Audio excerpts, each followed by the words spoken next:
Good afternoon. Are we on 4 o'clock straight up on the East Coast? It is indeed a Friday edition of On Cue. 2 hours to play with. Hope everyone had a wonderful Sports Thursday and you're enjoying your 5th of December 2025. As always, I'm your host, Rich Quinones. Get social with me. Very easy to do at Rich Q on social media and, of course, IG and TikTok Rich Q. On the mic, we've had a lot of fun posting some of the clips over the last several days to the chagrin of many. But as always, we want to thank our wonderful sponsors. Of course, Three Brooks Bourbon, Get Ready with Tea.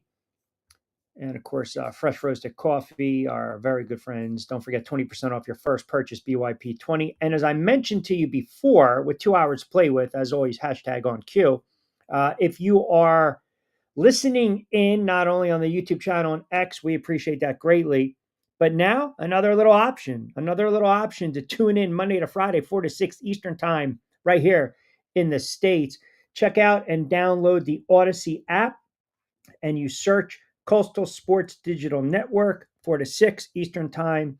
You just click on that listen live button and you and I are locked in for 2 hours of sports talk. So with that being said, as we are creeping in to another weekend in the NFL. It started last night on Thursday Night Football. We got a lot of games to get into. We got a lot of games to highlight and digest. We're hoping to grab Lloyd Vance for a couple moments. John Bueller in the 5 o'clock hour. Also, Lloyd and I dropped a new edition of Back Your Play. Check that out. That'll air tomorrow, 11 to 12 on NY48 WWON, Saturday and Sunday in New York. So here we are.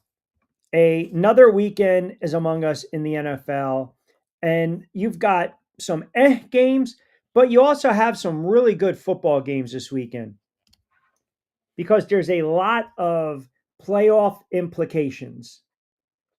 And that's what we're looking at, right? Playoff implications. You got a lot of teams right now, and I just got confirmation. Our guy, Lloyd Vance, host of Lloyd Vance's Insider Football in 20 minutes. But this is put up or shut up time for some of these teams. Like, show me who you really are in week 14. And the flip side of that, we know exactly how this operates and how this works in the land of the NFL. When you get to December, you got some teams, and a lot of times, many teams that have absolutely no shot of making the playoffs start to roll over. They start to make those dreaded, horrible, dare I say it, business decisions. And the business decisions are not good. They're thinking about the holidays. They're thinking about, the missus, the girlfriend, the wife, the spouse, the mistress. We got to get out of here, go to the Caribbean. We got to go somewhere nice and warm to an island. Guess what? Third quarter, we're down 26. Yeah, I'm not making that tackle. Yeah, guess what? Yeah, I'm not running that route. To be quite honest, I think we started to see it a little bit last night. Thursday Night Football to start things off. And we'll get into more drama with the Philadelphia Eagles and perhaps a couple quarterbacks that have taken their last snap with their respective teams. But last night in a game that I thought the Dallas Cowboys had to have. Last night was a game, if you are a Dallas Cowboys fan, if you are Cowboys Nation, you're feeling pretty good about yourselves. You're going on the road. You got a passing attack. You got weapons. You got Dak. You got a little juju. You got a little juice. You got a little aura. You won a couple big games in a row. You've done something you rarely do. You come from behind. Sure, you beat a bad Raiders team, but then you're down 21-0 against your arch rival in the Philadelphia Eagles. What do? You come back and you beat them. Then on Thanksgiving in front of 60 million, you guys are sitting there with the tryptophan, getting ready to take a little little nightcap after a little hot toddy. Right?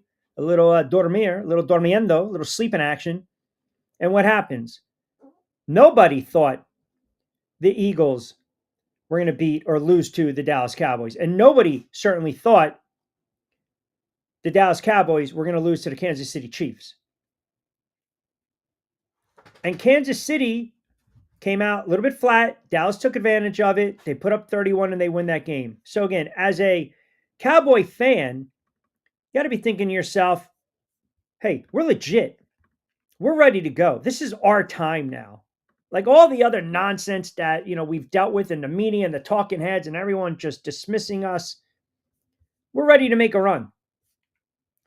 And the Cowboys come out last night and proceed to get dog walked against the Detroit Lions, who were also somewhat of a desperate team and they needed to put it together.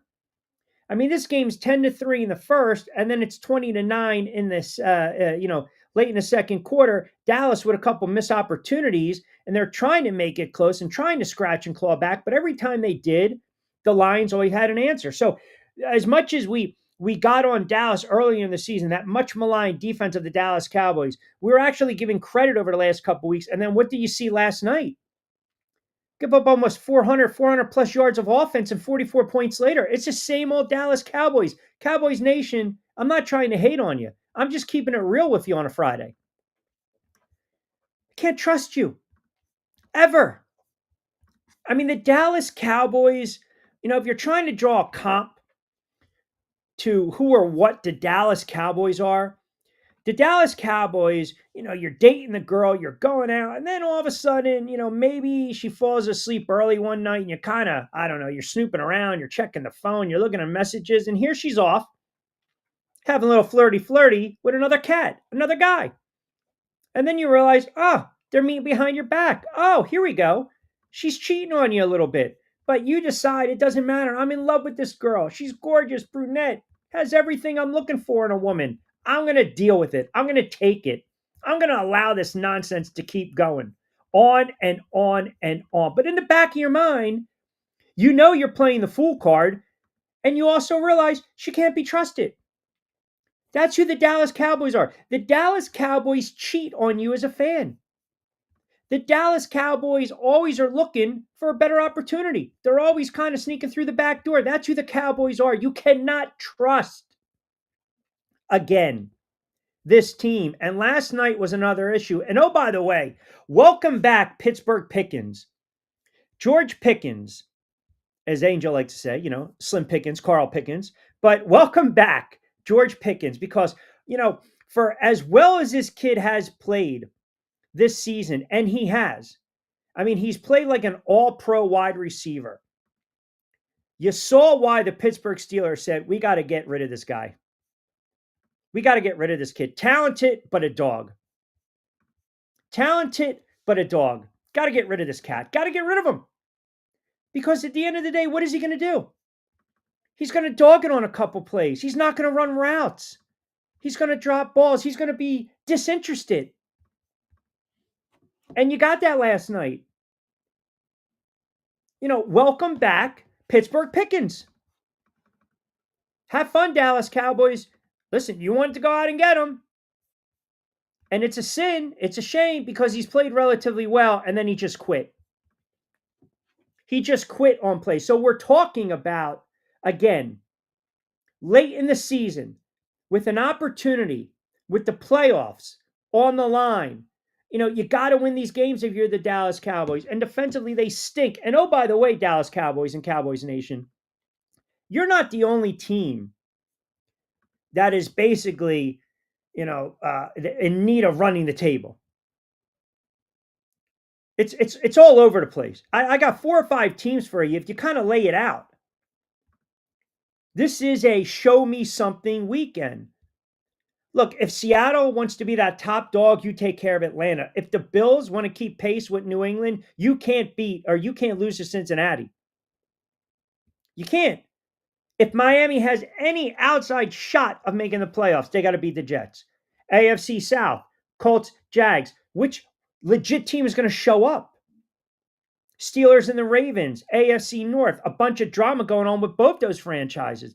The Bears and the Packers. If the Bears are a legit threat to come out of the NFC, you go into Green Bay, you're a 6.5, 7-point dog in a hostile environment, and you beat the Packers. Then, as I mentioned, Kansas City, it's their last stand. This is it. I don't want to hear any more of this nonsense. You guys getting on me because I turned around and I said they're cooked. And you guys were like, you're trolling them, Q. You don't know what the hell you're talking about, Q. Okay. I think I was also one of one who said that they're not going to win the AFC West and they might make the playoffs, might miss the playoffs. So where are we right now? They're a team that's on the outside looking in, and they might not even make the playoffs, and they're certainly not built to get back to the Super Bowl. But all I heard in the offseason was, you're crazy, you're hating. That's not the case. We're just keeping it real. It's just a reality check for some of these teams. It really is. It's going to be a reality check for Kansas City if the Texans punch them in the mouth. It's going to be a reality check for the Philadelphia Eagles that are dealing with some bad injuries right now, especially with Jalen Carter, a very broken offense to go all the way on the West Coast and get thumped by the Chargers. So it's certainly a reality check for some of these teams week 14. And some of them have to realize we have no wiggle room. There is no margin of error for teams like the Miami Dolphins, the Buffalo Bills, the Kansas City Chiefs. There is zero margin of error. These teams need to run the table. And then the flip side of that coin, and it's always the ugly side of that coin, you've got a couple of teams right now that you know for a fact if you punch them in the mouth and they're down 17-3 at the break, they're going to roll over like dogs in the second half. Could be the Jets, could be the Raiders, could be the Saints. It could be the Titans. I mean, that's a dog game at 1:00, Titans and the Browns.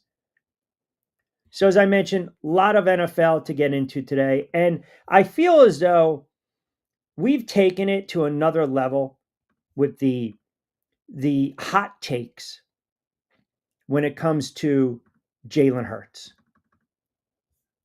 who, do we deem him a franchise quarterback?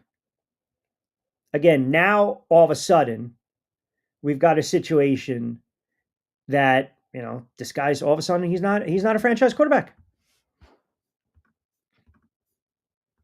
He's not a franchise quarterback. They caught lightning in a bottle. It was a hell of a run. It was all predicated on the legs of Saquon Barkley last season. What did Jalen Hurts do? If you look around, we told you this is really who he is. Is he not on the same page with the wide receivers? Is he going rogue? Is he audible? Is he not seeing his reads, his progressions? Is he refusing to throw the football to certain wide receivers and get them into the mix? Do we talk about the play calling? Do we talk about the lack of a ground game? Can we get into that as well? But the takes are getting comical. I had listeners, Eagles fans, football fans, chime in, tweet at me, DM me, hit me up on social. I think they're going to trade him. I think if they don't get back to the Super Bowl, if they struggle in the postseason, if he's not on the same page with A.J. Brown and Saquon and Patullo and Nick Sirianni, it's time to make a move. Are you kidding me? Are you kidding me with this nonsense? This is where we're at. This is where we're at, really? We're at that stage, that moment where you're talking about a quarterback that is a Super Bowl MVP quarterback who outperformed Patrick Mahomes, that could have won 2 MVPs, could have won 2 championships, and now we want to start to back up. I don't get it. So we're going to dive into that as well. And listen, like I said, it's a great weekend in the NFL because you definitely get to separate the boys from the men. And Cowboys fans, you're almost like your distant cousin, right? Your distant cousin who is the Eagles fan. You guys basically kind of, come out of the woodwork with stuff, right? You come out of the woodwork and you want to just wax poetic and you just want to flap your guns and run your mouth and this and that. And I'm telling you, you don't want to hear it.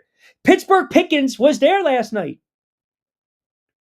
Pittsburgh Pickens showed up. There were like 10 balls. This kid didn't even want to go after.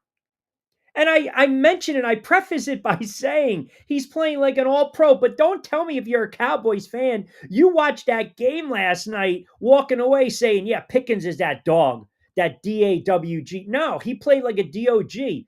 That's what he did in Pittsburgh. The most inopportune time, even in a game where you still have a puncher's chance, he's not running routes. Come on, man. The film don't lie. I gave him his flowers. I said he's playing like an all-pro, but there's a reason that Pittsburgh was like, get rid of this knucklehead. Perfect fit with the Dallas Cowboys, who did not even show up defensively last night. So that's what I'm saying. Cowboys fan, I love you guys. You're almost as bad, if not worse than some of these Eagles fans that just yap, yap, yap. And when they win, they yap more. And when they lose, we don't hear from them. Listen, I can't say anything because you see the little blue mini helmet. I mean, here's the perfect weekend for me. This is the perfect scenario for me. I don't even have to worry about my Giants no showing this weekend because they got a bye. The Giants, they've been on a bye since August. So I'm allowed to wreck and get on those. And I'm sorry, Kevin and Tom and Chino. I know you guys are Giant fans as well. But you've got some good, intriguing matchups this weekend. AFC North, AFC South, NFC as well. I'm telling you, man. I'm telling you. Good matchups. Again, I want to get into some of the comments, some of the conversations. And I love when Cowboys fans like Eagles fans, chime in. It's always fun. It's always fun because, like I said, I never take it personal. I never do. And you guys can just, boom, boom, boom, boom, boom. You can get on me. Hey, listen, I already told you. Giants fan. Listen, Giants fan off the mic, Giants fan, but I call it the way I see it. And if you're going to sit there and tell me, Cowboys fans got giddy. This is what you guys did. Just own up to it. Own up. And I love you guys. I got a lot of friends that are Cowboys fans. But just own up to it. You guys were sitting there actually in your little twisted, warped minds thinking if you beat the Detroit Lions, you're going to run the table, win the NFC East. Now tell me, come on, tell me, am I lying or am I telling the truth? Am I lying or am I telling the truth? If you can't acknowledge that kid, that wide receiver gave up on some plays, and listen, it's one game. I'm just saying, at the end of the day, you don't need that when you're making a playoff push. And you certainly can't make a stop. I mean, defensively, the Cowboys were just horrible last night. Goff just sat there in the pocket. Did they even touch him last night? They ran for 100. He threw for over 300. Prescott's played well this season. He's played well, but that offensive line didn't help him out. He got sacked 5 times, and you're playing from behind. But again, I think right now the Cowboys are cooked. That was their last stand. Kansas City, this is going to be their last stand against the Texans. And Chiefs Kingdom always loves to come at me because, again, I had Denver winning the AFC West. I have Denver going to the Super Bowl. And right now, look at the way it's shaped out. Denver has the best defense in the NFL. Oh, by the way, the Texans also have a top 1, 2, 3 defense. I think they're going to get to Mahomes a little bit. All right, so let me get your thoughts on some of these games as well. And again, we'll get to all your comments. I promise, guys. We're going to get to your comments. We always have fun. So What the Frig Friday football edition of On Cue. Rich Quinones here. A lot of Cowboys fans. I love it. On a Friday. Hey, you guys can listen, you don't even need to tell me, boys. You don't even need to tell me. I already know what I'm staring down the barrel of. No head coach, a GM that doesn't have a clue, but I think they have a franchise quarterback. And listen, I can't say much. 2-11. Let's call for what it is. 7 straight losses. 2-11. Season always ends in October. I want to get into a little of the Jalen Hurts conversation, and also, I know you guys are going to go a little goofy when I tell you this. We talked 3 or 4 weeks ago, and I said at the time, I thought Kyler Murray played his last down with the Arizona Cardinals. And now you've got Murray, there's a little buzz going on. Baltimore might be looking to potentially, hold on now. Baltimore, is it time to maybe move Lamar? You got Murray with that albatross of a contract in Arizona, Tua in Miami. Deshaun Watson, we talked a little bit about Watson the other day. There's some sentiment that maybe he is under center for Cleveland in 2026. So we're going to get through all of that. But I want to throw a question out. Yes, a question to the Cowboys fans that are absolutely trolling me right now. Right now, as it stands, you look around the NFL, and we always talk about it is a week-to-week proposition. So we thought the Rams were the best team coming out of the NFC, but then they lose to the Panthers. We thought Seattle was a very good team, but they had that goofy loss against Tampa Bay. You look at Dallas, they were on a little bit of a run, and then they lose last night. The Lions are hit or miss. Right now, as it stands, handicap both conferences for me. Best team coming out of the AFC as it stands, best team coming out of the NFC. I want to get your thoughts on that as well. And again, we will get into all your comments. 21 past 4 o'clock hour. Keep it locked in. We're just cranking up on a Football Friday edition of On Cue. As I mentioned now, we are part of Coastal Sports Digital Network, which is also part of the Odyssey family. So you can catch me Monday to Friday. You can download the Odyssey app and you can just search Coastal Sports Digital Network. Lloyd Van's going to join me in a couple moments. I want you guys to hang tight. A lot of NFL. We'll also get into a little college football. You got some good championship Saturday action, ACC, Big Ten, also the SEC. A little more fallout with Lane Kiffin. So we got a lot to cover in about an hour and a half, taking you up to 6 o'clock straight up. But again, a couple questions I'll throw out there. Right now, for your money, AFC, NFC, give me the two respective best teams coming out of those conferences. And let's talk about some of these games. Let's break them down. I'll give you some betting thoughts and betting lines as well, some player props too. Keep it locked in. Don't forget, we're brought to you by our good friends over at Three Brooks Bourbon. Get ready with tea. Fresh roasted coffee, 20% off your first purchase using the promo code BackYourPlay20. And also our very good friends at Play It Again Sports, 2 locations in Deptford and South Jersey. Quick time out. We'll come back on the other side.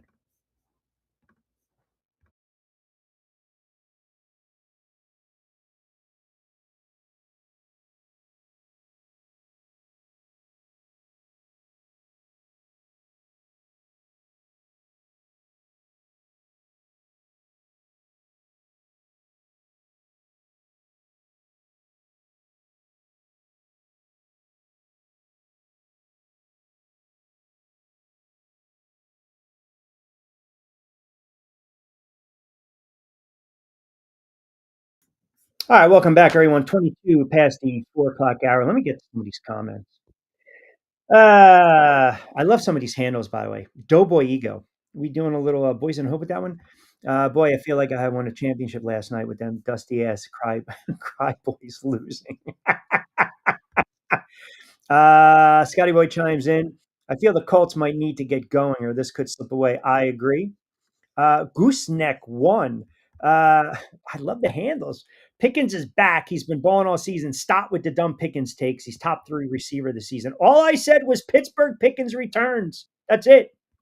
That's all I said. Doughboy Ego. Uh, as a what fan? I'm trying to see what that is. Sometimes I gotta. You know what happens? Sometimes I gotta pop you guys up. What is that? Is that a Vikings fan? I don't know. Dope. What do you got there, Doughboy? Let me know if you're a Vikings fan because I'm trying to see that emblem right there. And yeah, I got the extra monitor, so don't break my balls today, guys. Yeah, let me know what a fan of a team you are. Pickens gave up on some of those plays. He did. He did. Dude had one bad game, dummy. All right. You waited all year to say he's not that bad. That dog, seriously, one game. Then you mock me because I'm a Giants fan. Listen, I told you by nature I'm a Giants fan. And no, uh, I always thought Pickens was talented, but I always thought there was a little bit of dog in him. That's all. But see, here's the thing: if he's so upset, Richard Sherman says something. Obviously, he knows it struck a nerve because he had to come out and say something. Cowboys fans, you guys get a little sensitive Susie's just like the Eagles fans. That's all. That's all I'm saying. That's all I'm saying. Let me pull up my guy Lloyd Vance because I feel as though I don't. By the way, I never need any type of muscle on the air. That's all I'm saying. I saw when I put out the other day when we were talking about Lane Kiffin. Oh my God, did the Ole Miss, the LSU faithful, like out of the woodwork, you guys came out of the woodwork. Unbelievable. And I don't know, as I welcome in my good friend Lloyd Vance, host of Lloyd Vance's Insider Football, SR 1029. I mean, look at this. This is what we had Gooseneck saying, Giants fan laughing his hiney off. Doughboy coming out. Pickens, one bad game. Every wide receiver is not going to have a good game every game. Yeah, but it was also, again, it was magnified last night. Now, I'm going to ask you. You've covered the NFL. You host your own show, Lloyd Vance's Insider Football, 8 to 9 every Monday on SR 1029 FM, The Game. Was that Pittsburgh Pickens last night? He definitely on a couple of those plays did not get full effort Q, and there was a lot of things that I heard out of Pittsburgh similar.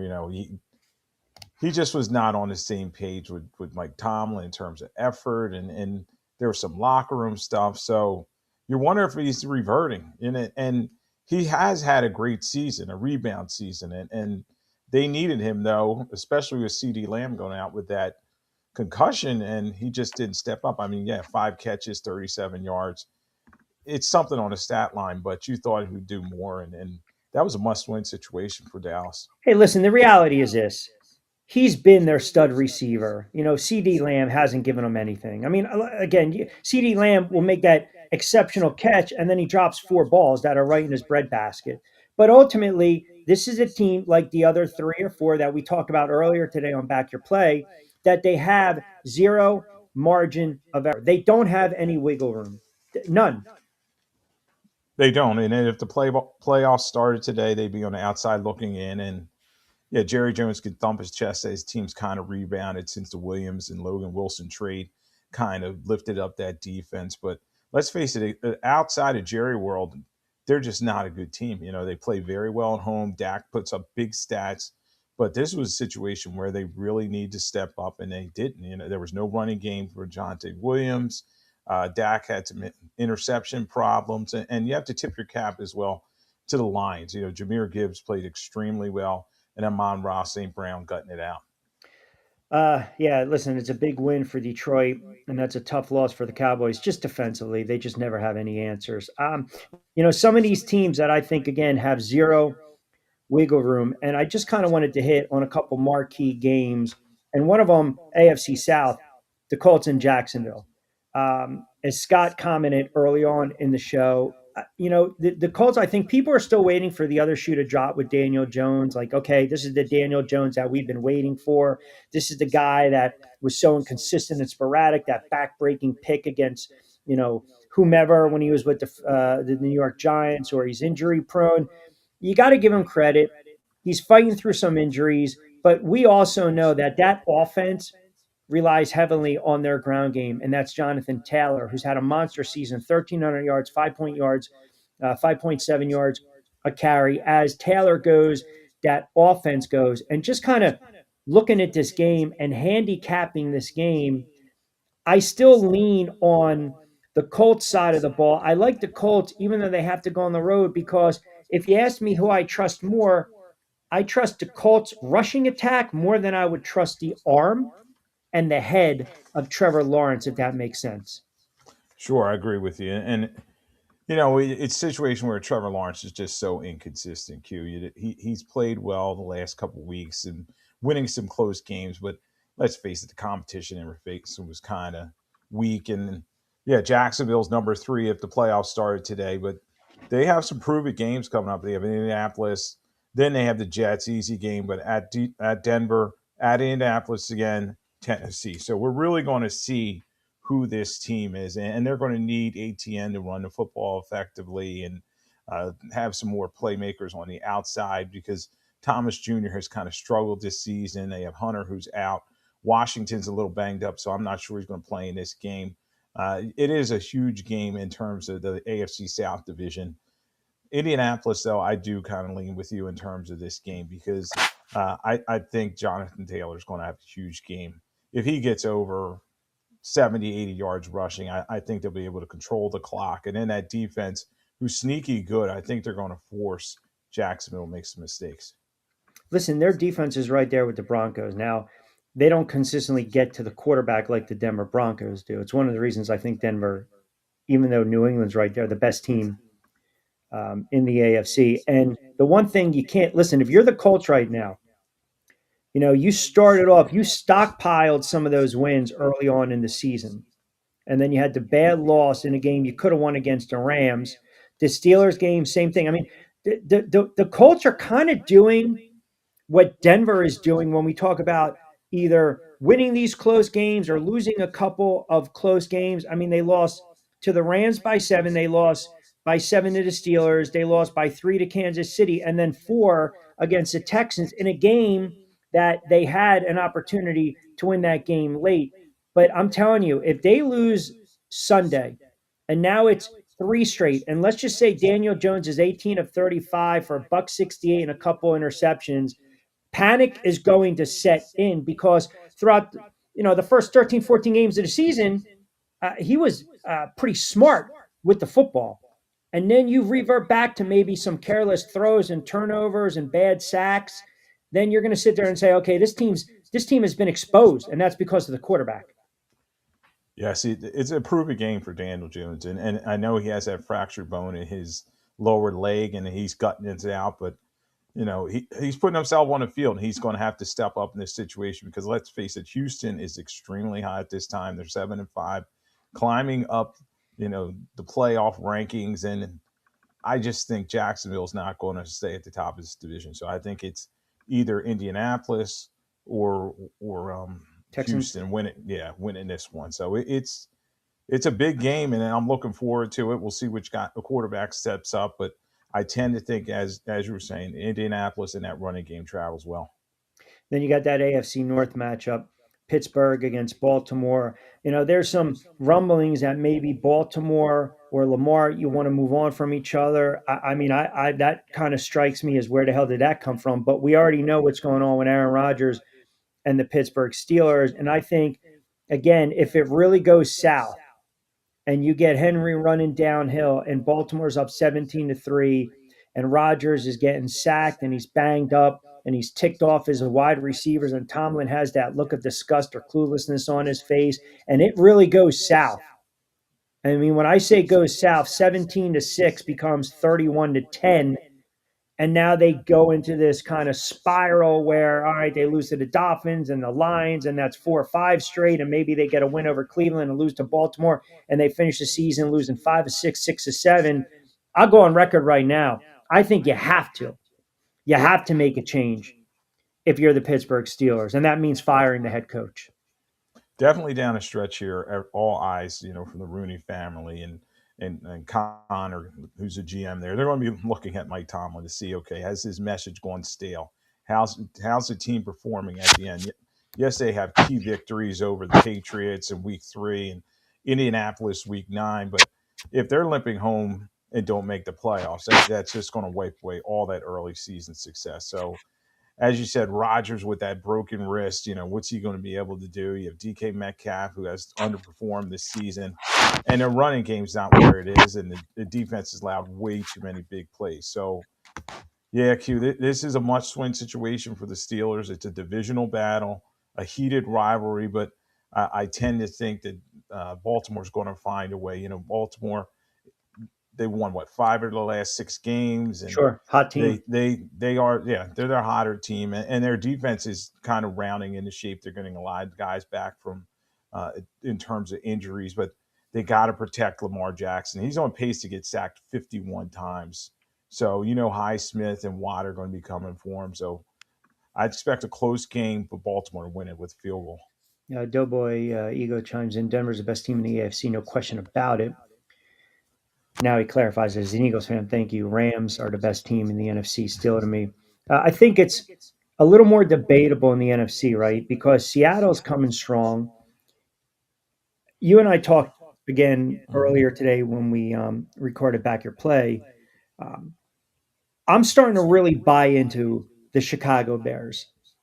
And I think what makes the Bears situation very unique that is not talked about is we thought Ryan Poles was done. We thought you're going to move away from the GM. And what did they do? They did the complete opposite. They gave him a contract extension. They fired the head coach, which is rare. And you bring in the hot commodity, the coordinator, and Ben Johnson to work with Caleb Williams. You fix that offensive line. Tooney's been playing outstanding from the guard spot. Caleb Williams hasn't been sacked. And I don't dive into the minutia of, well, their passing offense ranks, almost dead last in the NFL. Yeah, but they can run the football. They went into Philly and they literally dominated in the trenches. And I believe if we really want to take the Bears as a legit serious threat and have them leapfrog the Rams and Seattle, they go on the road almost a touch dog against Green Bay and they go and they win that game. To me, then on Monday, I know it's a prisoner of the moment, but how do you not sit there and now say that the Bears are arguably the best team coming out of the NFC after what we saw with the Rams stubbing their toe and people are still kind of hit or miss on Darnold with Seattle? Yeah, Q and A. It's a week to week league, and I remember we were talking about the Rams were the hottest commodity, and they laid an egg against Carolina Panthers. So There's their opportunity to rebound, and it's a statement game for the Green Bay Packers. They're going, yeah, Green Bay Packers and the Bears. This is for the division basically, and you got the Bears going up there. They've already proved they can win on the road last week in Philadelphia, but they're going to need to find some balance. Monange and Swift ran extremely well against the Eagles, 281 yards in that game. I'm just not sure they're going to be able to do this against the Packers. But uh, Williams is going to have to make some timely throws. They're not going to have Rome Odunze in this game, which may be a factor in terms of Williams in his development. The key, though, is the Bears lead the National Football League in takeaways. And Jordan Love, we've seen these inconsistent performances, particularly early in games.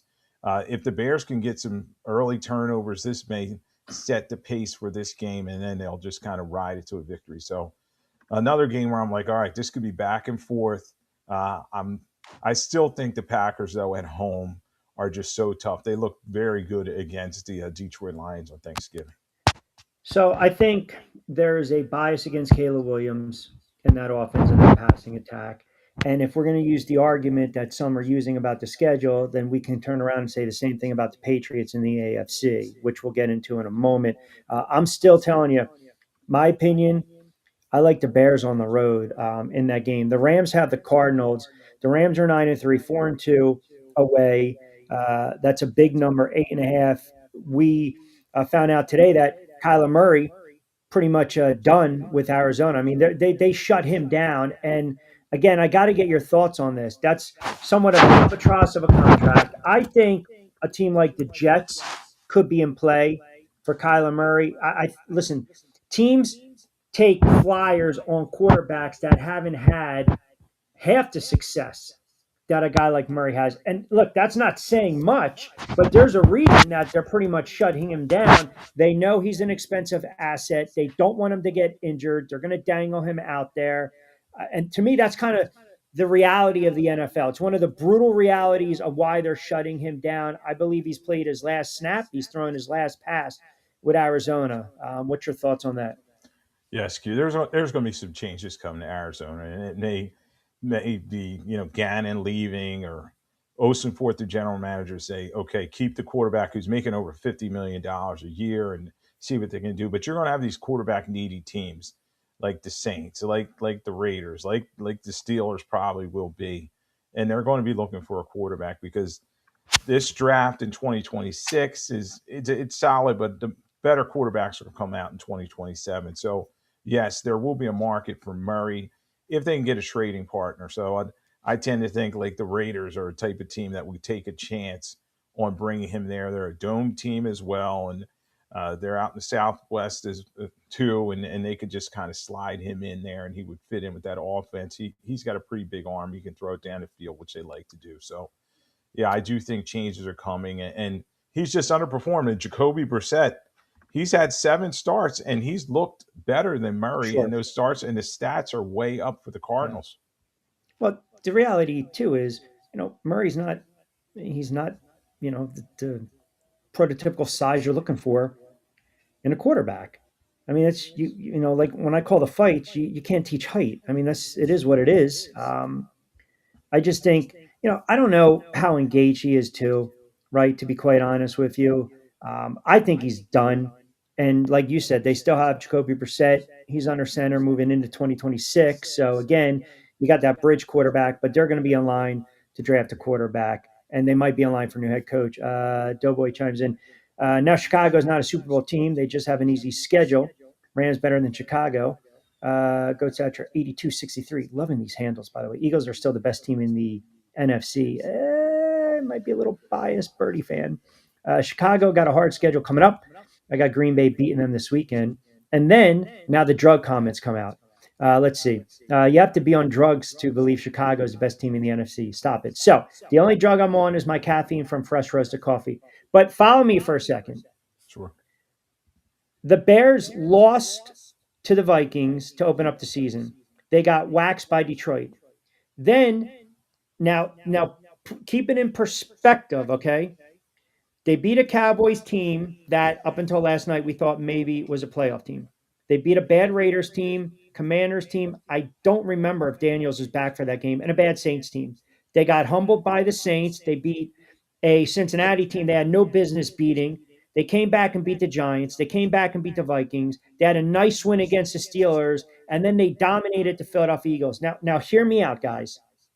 Hear me out. You can only play who's on your schedule. So they are a 9-3 football team right now. If they beat the Packers, they're going to beat the Browns. So that gets them to 11 wins. Now you got the Packers, the 49ers, and the Lions. Maybe they trip up.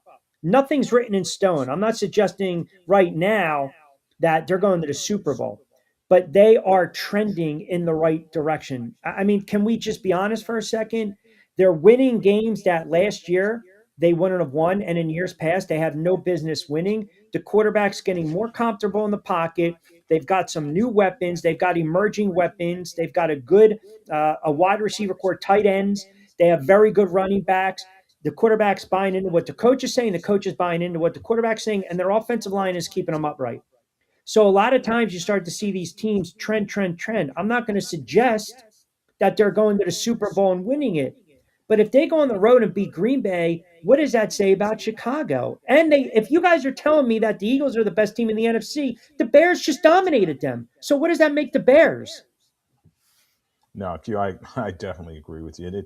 I can only go with what's been put out there, and they're the number one seed in NFC at this time. Yes, when you look at their significant wins this season, it's Dallas week 3, Steelers week 12, Eagles week 13. So Yeah, you like to see more on a resume, but of course. they can only play who they put in front of them. And as I said earlier, they lead the NFL in takeaways. Williams has been very good on third downs, converting those over and over again. I think he was the Bears were 10 of 17 against the Philadelphia Eagles. Ben Johnson has put in this system and changed the culture of this team. Let's not forget, last year they were 5-12, and they lost all those close games, as you said. Think about Well, that. their whole season Yeah, turned against Washington, yes, the Hail Marys. right? Yep. Yeah. And this team is physical. Yeah. Their defense has come along. Brisker and Sweat. They have some weapons on that defense, and they can run the football, as you saw last week against the Eagles. So going into the playoff scenarios, yeah, you have to say, okay, this is a quality team. They're going to be tested this week. We'll see against Green Bay, but everybody I think is always leery because they think of like a Miami team in McDaniel's first season when they beat all those cupcakes and they had that nice shiny record, and then they went into the playoffs and kind of laid an Correct. egg in the cold of Kansas City. Lloyd Mann's kind enough to join us. Friday edition, Football Friday. What the frig? I got a lot of what the frigs this week in the world of sports. Friday edition on Q. Rich Quinones here. His appearance from our good friends over at Fresh Roasted Coffee. Go organic this season, holiday season. Our USDA certified coffee tea. Botanicals, you get one, you buy one, you get one free, 30% off. The offer will end 12 o'clock tonight, but also don't forget you can save on your first purchase using the promo code BYP20. Beat the Eagles because we have identity problems on offense. They beat the Eagles because they ran the friggin' football down your throat. I mean, listen, the offense, while you watch that game, was the least of your problems. Yeah, the offense has issues, but the run defense was absolutely horrible. And I'm getting a boatload of Eagles fans that are still claiming this team is the best team in the NFC. I don't know. Are we going by merit, body of work, because they're defending Super Bowl champs? And then you get Sims coming out once again saying, "Hey, man, I told you about Jalen Hurts." I mean, It was, yeah, yeah, go I'm ahead. not Chris Sims. More or less like we saw this a couple years ago. It's not on the offensive coordinator. It's not on the head coach. It's not on the wide receivers. It's not on the line. It's not on Saquon, who's having a horrible season. It's all on the quarterback. Now, I'm just regurgitating that. And I feel as though I don't know. Sometimes I feel like my head's going to implode with the Jalen Hurts nonsense. Like for some Eagles fans, and I'm sorry, some of you guys are goofballs, and some of these clown jackass talking heads to suggest bench him right now, go to McKee because the offense would work better and it'd be more fluid. Again, absolutely is just utterly ridiculous. And I'm not trying to encapsulate or throw all you guys under the microscope because I've said this for years. What more do you want out of Jalen Hurts? He'll look great one day, he'll look average, then he'll be good, and he's consistently winning games, and maybe the flaws will show. You didn't see it last season because they ran the football. I mean, that's another thing. No one's talking about this. If Saquon's having the type of season, or even a third of the season he had last year, and his yards per average, yards per carry is not 3.7. It's 4.9, 5.1. Don't you think the offense would open up a little more? Don't you think we wouldn't be having this ad nauseum daily Jalen Hurts debate and discussion? Can we also put a little blame on the back who's getting paid to be the man? And I'm not saying duplicate 2,000 yards. I just think right now there's so many parts and players, the scheme, the offense. There's a lot to go around blame wise with the Philadelphia Eagles. And when I hear these ex quarterbacks, 99% of it they're saying is on Jalen Hurts. I'm a little confused by that. Yeah, I think they're pointing the finger at the wrong person. To me, it's Sirianni. And Sirianni, first and foremost, he's in charge of this whole operation. He slid his guy, Batulo, into the offensive coordinator spot, and it clearly has not worked. Obviously, injuries on the offensive line are a big problem, and that was the key last season to that great season that the Eagles had.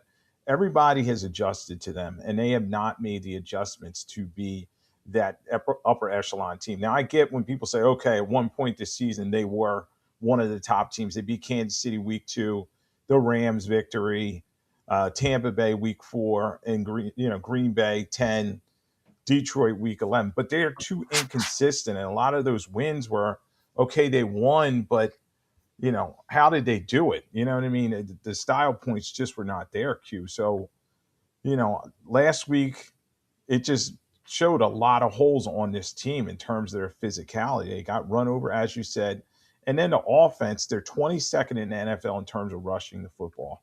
Mm. And Saquon Barkley, he was dynamic last year, and he's just not the same guy. I know earlier I was telling you 46 runs of 10 yards or more last season. This season he has 17. So he's Yeah. not seeing those gaping holes and not breaking contain like he did last year. And there's just a lot of 3-and-outs for this team. And then they're punting. They're top 5 in terms of punting. Like they're kicking all the time. They're just early on in the season are getting big leads and kind of laying on it. And it's not working. Teams have now adjusted to them, and they have to make some changes. Yes, Hurts has a piece of it, but even when he has a bad game, it's not horrible. I mean, there's so many bad quarterbacks in the National Football League. He's number 3 in terms of total touchdowns in the league.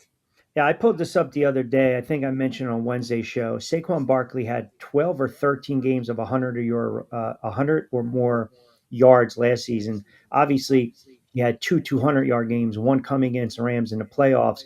Um, are you, someone texted in and said, relax. They're saving him for the playoffs. I'm not seeing it. Like he's he's he's not explosive. He's not seeing the hole. I don't know if it's a question of I'm not trusting the line. He's getting tackled in the backfield, tackles for loss. That's something that he used to do with the Giants when he was unsure, of where the blocks were, when to hit the hole, when, hit the gap if we're going off tackle, if we're going north and south, and I don't know if it's something that could be remedied. So, like, whenever Eagles fans sits there and say, well, you got to stop getting on them, they're going to be fine. I've said this for a month now.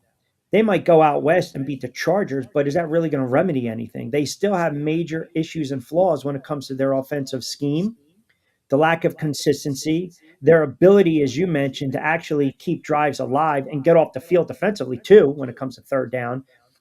I just don't see it, and I can't be fair, and I can't be, to be fair and to be honest. I don't think right now they are a um, Super Bowl caliber team, and we're in week 14. So when I look at Rams, Seattle, Packers, Chicago trending up, New England, Denver trending up, they're starting to hit their stride. I guess the question is short is it too late right now for the Eagles? They'll win the division, but do you foresee this team making a deep run in the playoffs? I don't foresee them making a deep run in the playoffs. And I know some Eagle fans, they think the team's going to flick a switch and be that Super Bowl champion from last year where they just dominated the Chiefs in that game, and it's not going to happen. They have to figure out right now what they're working with in terms of the roster and make some mini adjustments. Now wholesale changes, that's going to have to be for the off-season queue. So, but if this thing ends ugly the way it's trending with that bad loss last week, in terms of a home playoff loss and the fans are exasperated, yes, they're going to have to make some updates in terms of the roster, the coaching staff. I think everyone's safe in terms of Sirianni, Of course. Hertz, and Howie Roseman, but they're going to the assistant coaches. I think where they're really going to have to make their changes. Well, So, we always say uh, because yeah, the handwriting's on the wall. The Bills again, not a lot of wiggle room, pretty much a precarious position right now. I know McDermott is fuming that Slay didn't report. I mean, they know that they got to figure it out with their secondary. Their run defense has been hit or miss. They are able to run the football, obviously, with Cook. Josh Allen starting to show that MVP type of form over the last couple of weeks. But this is a very tricky spot for them. I mean, from here on out, if you're a Bills fan, if you're Bills Mafia, again, zero wiggle room. I mean, I'm looking at this and I'm saying you got to run the table here and figure out a way to try to get, or at least win the next 3 out of 4, 4 out of 5, get to 12 wins. 11 wins is great, but 12, you pretty much have locked yourself in a playoff spot, and they're 8-4 right now. yes, Q, they can't be inconsistent, and they have those bad losses on the resume, like to Atlanta, and where they really didn't show up in Houston. So this is a game against Cincinnati. They got to be careful because let's face it, Joe Burrow is going to be able to get the ball out of his hands. Jamar Chase may be making plays, and this team, everybody thought they were Super Bowl favorable. Well, guess what, Q? They're probably going to be a wild card team. You got New England sitting out there at 11-2. They're 2.5 games ahead of them, and we'll see how Buffalo does this week. But this is a must-win game, and they got to maintain their focus. Obviously, it's on Josh Allen. He has to put on that Superman cape. Maybe he'll lean on Cook and have him run the football, but they got to find some other weapons on that team. And that defense, as you said, very beat up. Yep. Ed Oliver has been out for them. That secondary has 3, 4 guys out. So they got to find a way. And McDermott, it's on him because he could be on a hot seat if they I think don't he is. reach these expectations. I think he is. I think if they get bounced in the first round of the playoffs and they struggle, again, shelf life. All these coaches have shelf life. If you can't run the ball, it's a problem for any offense. If Detroit doesn't have a running game, Detroit won't have the record they have now. But what do you have to do in January? Run the friggin' football Yep. and get to the quarterback. Yep. That's a recipe for success in the NFL, right? Yep. And there's only a handful of teams that can do it. Seattle's starting to rely a little more on the ground game, but they can get to the quarterback. We know Denver can get to the quarterback. Now you got to have that offense kind of, pick it up a notch a little bit and take, more pressure off Nix. Even though I still believe Bo Nix is going to have to make some throws late in the season, especially when this team's in the playoffs. And then lastly, I want to get back to Kansas City and the Texans for a moment. Is it just, you look at this and say it's a down year for Kansas City? When you look at the Chiefs and their struggles this year as a whole, what do you attribute it to? Yes, Q. Some guys are getting older on this team, and they just thought, okay, run it back with the group that won back to back, and they lost to the Eagles, but they said they made a couple of adjustments, changes, and they were going to move forward. So you have that, and then there's been a lot of injuries, particularly on that offensive line. You're not going to have Simmons this week. You're not going to have Taylor.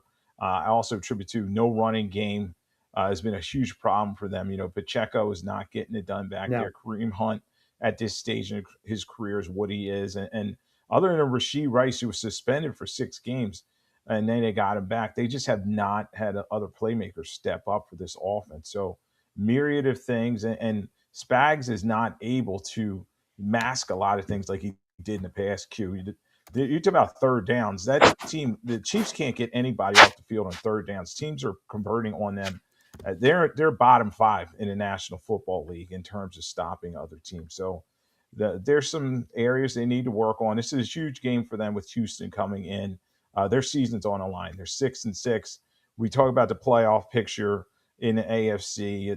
They're 2 games behind Buffalo at 8-4, and everybody else above them. So we'll see how Mahomes, if he can fix this thing, but I'm not too confident. No, I mean, I haven't been confident regarding the Chiefs. When your quarterback is your leading rusher, That's never a good thing. This was supposed to be Isaiah Pacheco's revenge tour. Hunt at times looks like he's washed as well. But this is, again, it goes to the parity in the of the NFL. It goes to that it is a week to week proposition in the NFL.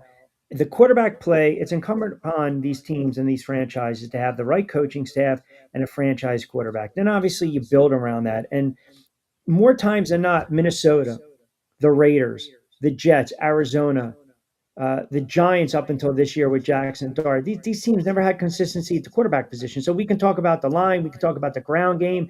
We understand when you can run the football, it opens everything up. We know when you get a pass rush and mask a bad secondary. But I'm just seeing holes and weaknesses from some of these teams. Like you can throw against Kansas City at times. You can run against Buffalo. Bears have shown you can run against the Eagles. Now, no Jalen Carter.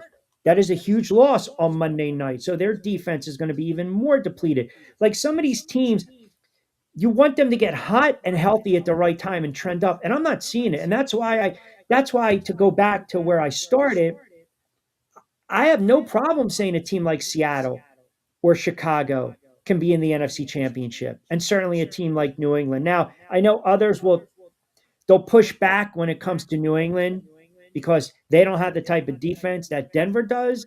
But obviously, New England has the better quarterback and arguably the MVP in Drake May than Denver does. So I guess my point is it's almost like, pick a dart, throw a dart and see where it sticks because I don't believe you're getting the Eagles back in the Super Bowl, and you're certainly not getting Kansas City.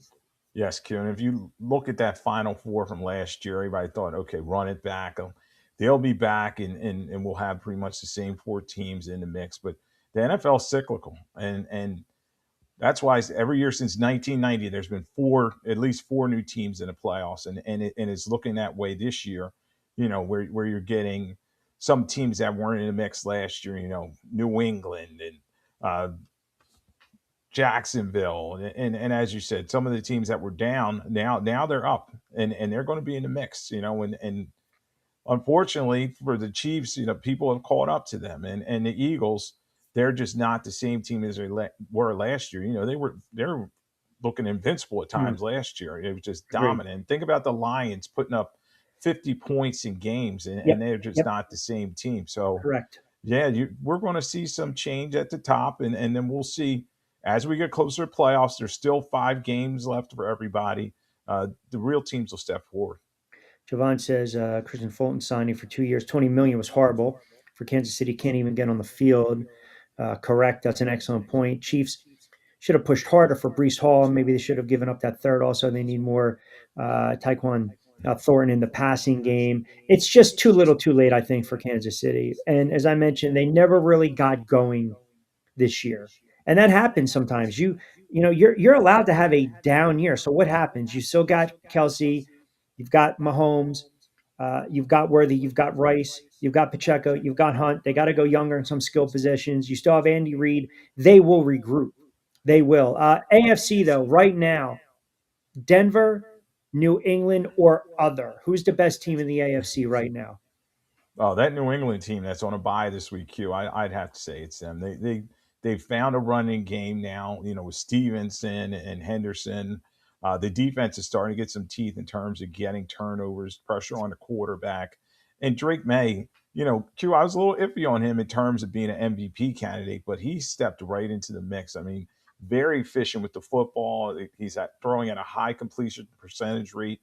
So, yeah, I'd have to say it's them right now, and they're buying into what Vrabel's selling, and then Denver is winning too many games close. Q, you got to wonder like when that luck is going to run out on them, and then we've talked about the Bills and their inconsistency, and they're going to be a wild card team.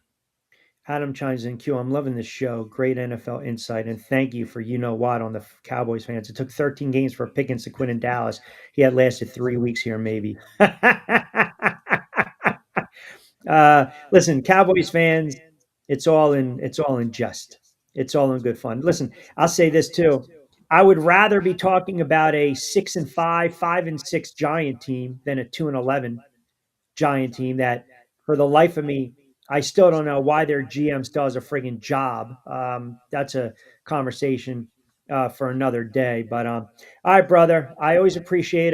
Don't forget, check out Lloyd every Monday, 8 to 9, live SR 1029 FM. The Game. Lloyd Vance's Insider Football. He's always kind enough to join me on Q as well as co-host of Back Your Play, which we found out today will continue to be heard every Saturday and Sunday, 11 to 12 on NY 48 in New York in the boroughs. All right, brother. Appreciate you, All man. right, Enjoy the Q. football this weekend. Thanks for having me on. All right. Enjoy the games. You got it, brother. Always a good time with my man Lloyd. Don't forget, we're powered by our good friends over at Fresh Roasted Coffee. 20% off your first purchase. Also, Three Brooks Bourbon. I mean, if you are up and down the East Coast, except for like those tuning in Florida that are enjoying 75, 80, 80 plus degree weather. We're freezing, watts off on this What the Frick Friday. I mean, you saw a little spritz, a little sprinkle, a little snow. We like to say, I say, frio. We don't like it. It's not good. So that's why you need to get a little bottle or two of Three Brooks Bourbon, get ready with tea. And if it's not your beverage of choice, fresh roasted coffee, 20% off. All right, first timeout in hour number 2. We'll get to the comments. We'll come back on the other side. 16 to book, 60 to play with. John Bueller from Fanside is going to join us. We'll talk a little NFL and a huge weekend in college football. So we'll dive into that as well with John on the other side.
All right, welcome back, everyone. 5 o'clock straight up, 16 to book, 60 to play with on a Friday edition of On Q. As always, I'm your host, Rich Quinones. We are on the X platform, also on Coastal Sports Digital Network, my YouTube channel at Rich Q on Q, SR 1029 FM The Game. And very pleased to announce we are part of the Odyssey family, courtesy of our wonderful friends over at Coastal Sports Digital Network every Monday to Friday, 4 to 6. All you got to do is download the Odyssey app, click Coastal Sports Digital Network, the icon, and you will hear on cue with myself as we welcome in our good friend from Fanside, John Bueller, who I don't know if he's more excited about his Falcons this weekend or Georgia. That's a toss-up, is it not?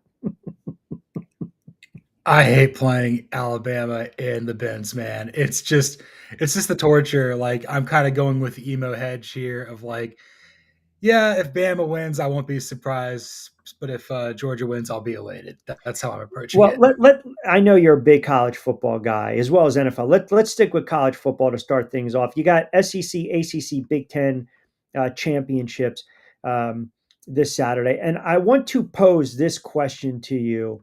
Um, well, hold on before I pose that. Lane Kiffin. I know we didn't talk last week. I do want to Yeah, get your thoughts on the debacle that is. I got hammered the other day, by the way. I mean, I had people commenting in. I was sitting there saying Lane Kiffin was a rat. People said I had a punchable face. I don't believe that. But anyway, I had the LSU faithful, the Kiffin supporters. And I had Nick Costco on yesterday from On Three Sports. And the first question I fired off is, who looks worse here? Ole Miss, LSU, Kiffin. And he's like, it's not even debatable.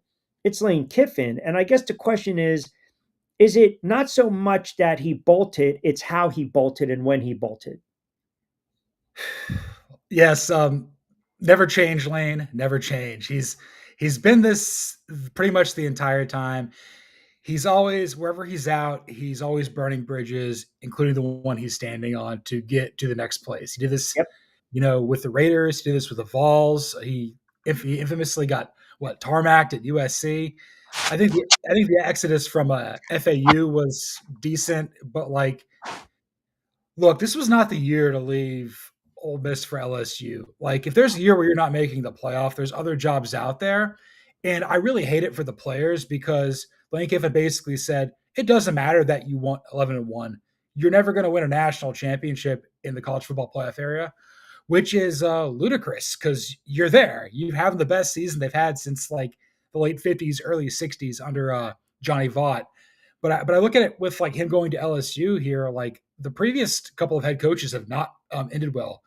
They thought Les Miles was a loon. They ran Ed Orgeron out after 2 years after winning a national championship, and the Brian Kelly era was a disaster. I don't know why you're running to LSU right now. I would have stayed at Ole Miss and taken all the money in, but that's just me, and I'm not Lane Kiffin. Well, that's kind of been the pushback with my argument um, all week long. I mean, I think there's a right way and a wrong way, and people are trying to compare, comps and bring it back to, you know, the whole broadcasting, what I do, right? What you do, what we do about jumping from ship to ship. That's not.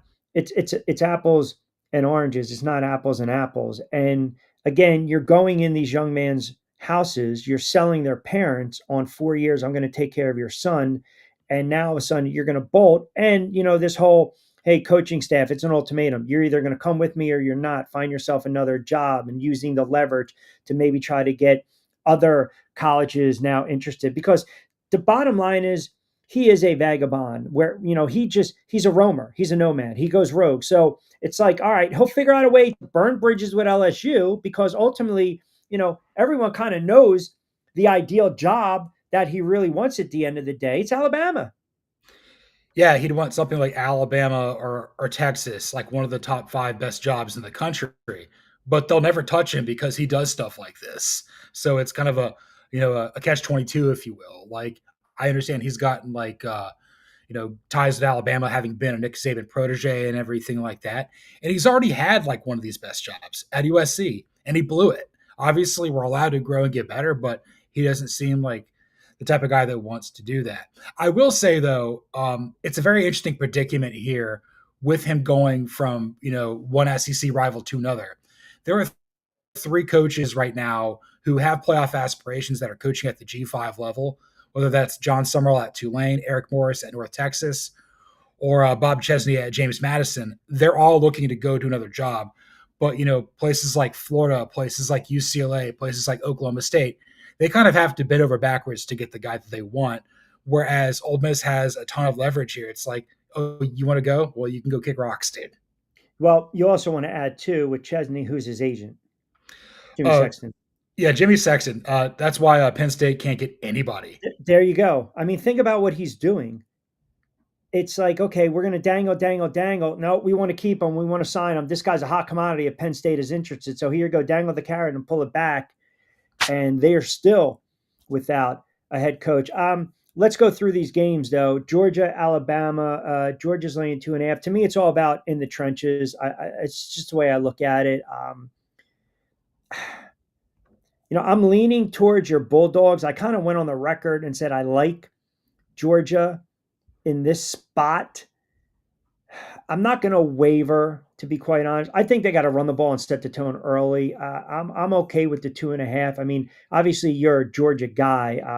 Objectively, do you like them in this game? You like them in this spot? It's hard for me to be as objective as I possibly can here, just because Alabama's hurt Georgia so many times here. The big thing it's going to come down to is who can run the football. Right. Alabama is not really able to do that. It seems as though their starting running back, Jam Miller's, it's looking like he's going to be doubtful. He got hurt in the Iron Bowl. Georgia's got a whole healthy stable of running backs, although I think Bo Walker got in a car accident, so he's not going to be there, but he's like a fourth stringer. The big issue is Mike Bobo's son, Drew Bobo, the star center for them.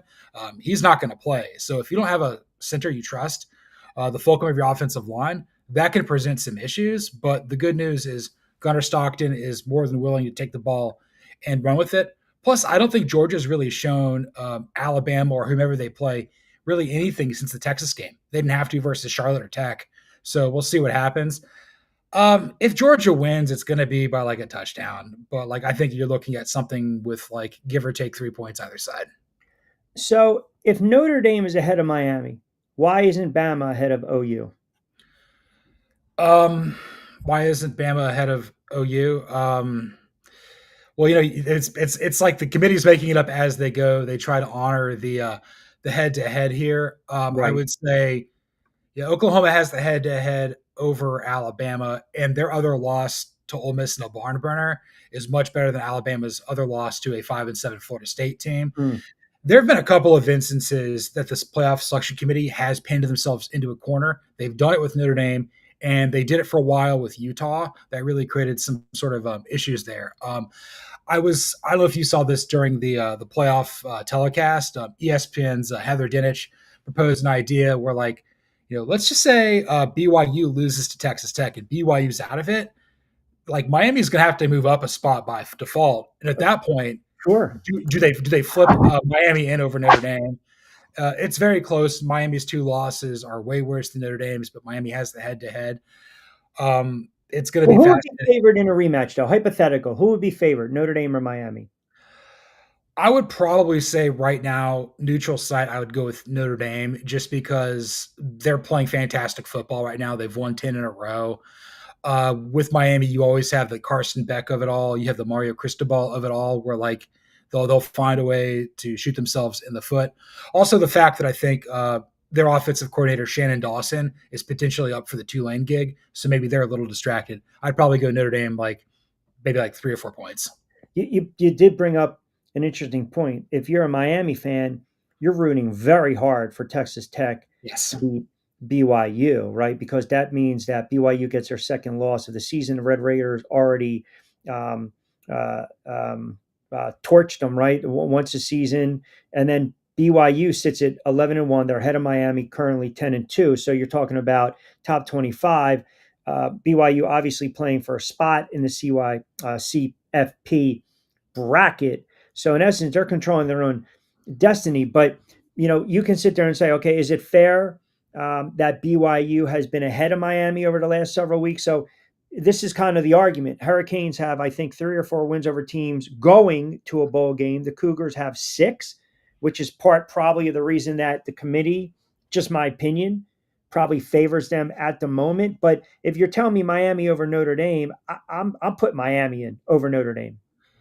I would too, and I've kind of come around on this. Is like Notre Dame's got to join a conference, Rich. They got to do it because That's the problem. Independent. I mean, they're they got they're no just home. they're destroying the ACC right now. Like, they can pick and choose.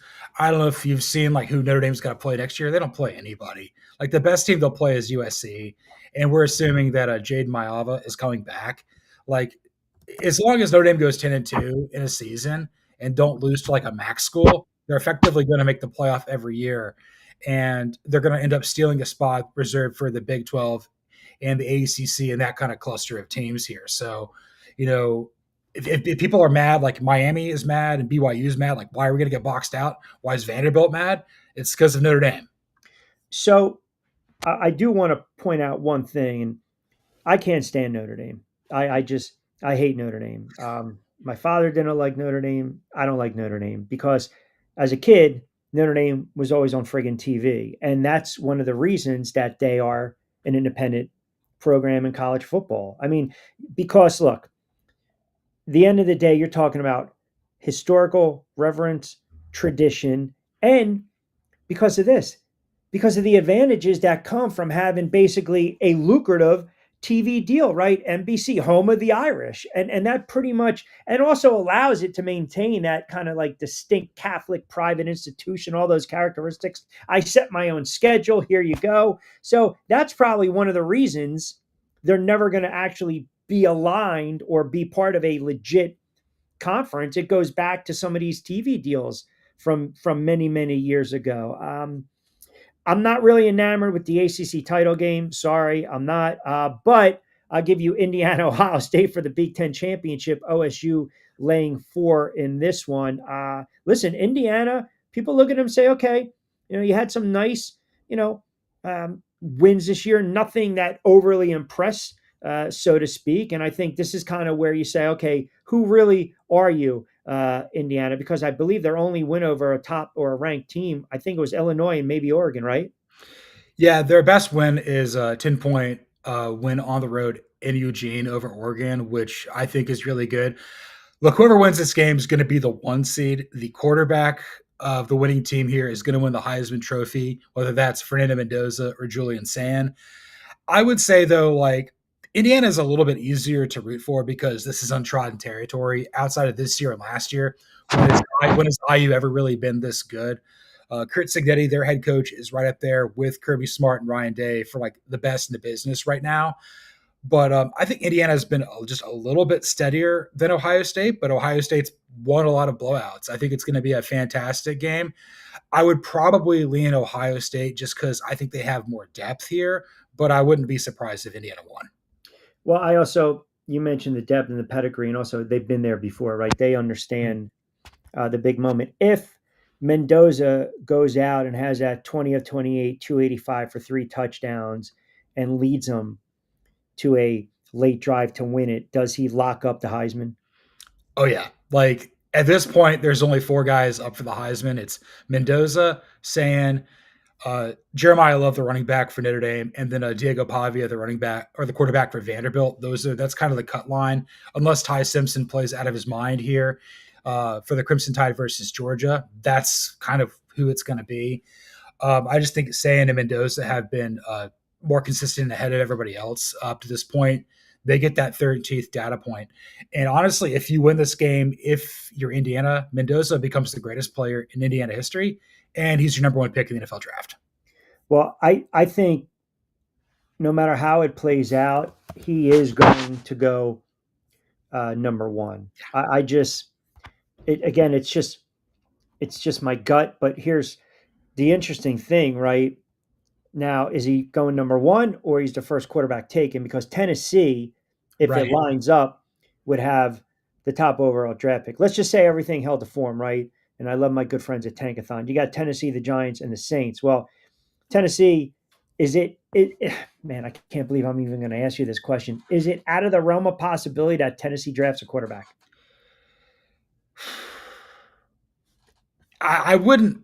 There's a non-zero chance that they might. I would doubt that because like it becomes the worst job in the NFL by a considerable margin. Like, who's going to want to go coach there? I mean, and everything like that. Who's going to want to like Cam Ward's had his issues and everything like that this season. You gotta let Mike Bargonzi kind of wear it and figure out who is going to be the head coach for them. Maybe they get Arthur Smith back. Tell me the last time you draft a quarterback number 1 and then the head coach is fired 5-6 games into the quarterback's rookie season. And I thought it was going to work with Callahan too. I was thinking that it was going to push them both together. Like, this is the guy who was like the guy that helped make Joe Burrow really good there in Cincinnati and just didn't work out. Tennessee's got disastrous ownership, and if I were the Titans, if this thing held serve, I would trade back with either the Saints or the Jets. Kind of go maybe pick from 1 to 3 or 1 to 4 and something like that, because again, I don't necessarily know if I buy into the Jets offensive coordinator, but if I'm the Saints and I've got Kellen Moore and Doug Nussmeier, Doug Nussmeier's son, Garrett's the LSU guy. He's destroyed his draft stock, but Mendoza's a peer. If Fernando Mendoza went to the Saints, my life would be a hell as a Falcons fan. But I would. You're that high on him because of that spot with that coaching staff. I've just seen his prototype work in the NFL. Like, he's like. Well, who's your comp? Who's your comp to Mendoza? Jared Goff, Matt Ryan, players like that, Kirk Cousins, kind of in that sort of range. Like, we've seen that work at a very high level. Not the most super mobile guy, but very fluid passer, very accurate, really good behind the line of scrimmage. This is everything you kind of want out of a franchise quarterback. Very smart too. He initially was going to play at Yale, and then I think he went to Cal for 2 years. So he's got 3 years worth of starts. Yeah. See, you don't get that knowledge anywhere else. John Bueller from Fanside, I kind of know to join us. 20 past 5 o'clock hour, Friday edition on Q. Rich Quinones here. I will take up to 6 o'clock straight up. Yeah, it's interesting. You mentioned the quarterback situation, the carousel in the NFL with the Cardinals essentially saying, we're done with you, Murray, right? And I get it. They don't want to play him. They don't want to risk him getting hurt. Now, I can see, yeah, I'd have to go look at the contract numbers and whatnot, but I can see a team like the Jets potentially taking a flyer on on a quarterback like Kyler Murray, right? It's just, too many offensive coordinators. I don't know if Gannon's going to last, and it just hasn't been a good fit with him in Arizona. They draft Marvin Harrison Jr., and listen, he's not his father. So the Cardinals got a lot of issues right now. Do you believe Murray's played his last snap in Arizona? I would venture to guess they put Jacoby Brissett in there to kind of like uh, put some water on this thing. Brissett's gonna be like a coach, or he's gonna do something. Like, he's a very well liked guy. I think Murray's very polarizing. He's a baseball player playing quarterback. He's Mm. just it's like an individual player playing a team sport. And I think it's caused irreparable damage to the Cardinals. I think it's hurt the reputation of Jonathan Gannon as a head coach, and it's really ruined what Monty Ostafart's tried to do as a GM. So I think if you're Michael Bidwell, maybe you clean house, and I don't necessarily know who you get to be a quarterback. Maybe you draft some guy, maybe you draft like a Dante Moore, maybe Ty Simpson or something like that. But at that point, I feel like you have so many more pieces you have to address. The rest of your division's looking really good, and you're not that. With Murray, like I don't know, I could see him kind of going to the Jets. I mean, if Penix can't play, maybe he comes to Atlanta because my team's a joke. Well, listen, you got major issues. I mean, that's buyer's remorse, not only with drafting an injury prone quarterback, but then you got the Cousins contract. I'm going to give you two names, and one is a veteran that you've seen can do it, but he's not that guy anymore. And another one is a very, very low risk, potentially high reward. First one, do you envision a scenario where Deshaun Watson is a starter next season? I don't think so. I think that this is the contract is getting a little bit more movable, if you will. I just think it's a PR nightmare if anybody's gonna But bring. don't you want a little bit of return on that investment? You would try Cleveland? if you're Cleveland, yeah, you'd try. I don't know who you'd get to bite on that. I mean, I can't envision a scenario like what team would want to sign up for that. It's the same thing with like, do you want to bring Tua into your building? I don't know. I pulled up his contract right now. Obviously, fully guaranteed, 230 million, 5 years, sign in 2022. He's got some restructures, alter the cap hits, dead cap projected if he's cut. I'm trying to look at the total value. I'm trying to actually piece it together. Fully guaranteed, including we know, includes a no trade clause and has seen multiple restructures to help the Browns with salary cap compliance. Uh, is this going to be like an Osweiler? We're gonna eat it, and another team's going to come and take some of that salary as well. I mean, it's very very unique because it's a challenging situation for the Browns because we always talk about that key date is the post June 1st, like the post June 1st release in 2026. That helps teams manage the cap. So, man, I don't even know if the guy can play anymore. To be quite honest with you, He hasn't really been the same since COVID, or really since Bill yeah, O'Brien. what was it? The second or third year with the Texans? Yeah, phenomenal player there with Clemson. The first like 2 or 3 years there with the Texans, and then it just hit the fan, and Yeah, well, yeah, we know, we and, yes. and, and then it got then it took a turn. Then it really got Yeah, interesting. Yes. All right. Second, and this is a team that you predicted would win the AFC South. Anthony Richardson. Do we label him a bust or just a change of scenery? Still has some upside. I never believed in him when he came out of Florida. Was This it is was a reach? it was a gross reach. He had one good game versus Utah and a couple of plays versus, I don't know, maybe some bottom feeder SEC team. He's not a student of the game. It's all about physical traits and everything like that. I don't know what in the NFL, you're trying to put the ball in a spot. All of you got the best of the best talent out there. The best guys are coming up from college each and every year. It's so hard to stay in this league. And if you're not about putting in the work, every day and twice on Sundays, you're just not going to stick. I think he'll go to like another team, but I think the opportunity of him being what Indianapolis thought he could be coming out of Florida a couple of years ago, that ship has long sailed. All right, what's more likely to happen? Mike Tomlin gets fired, it all goes south in Pittsburgh, or Mike McCarthy is named head coach of my New York Football Giants. Oh God. Oh man. Uh,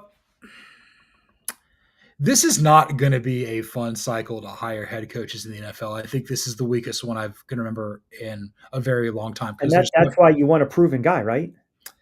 Yeah, that's why you want a proven guy here. And I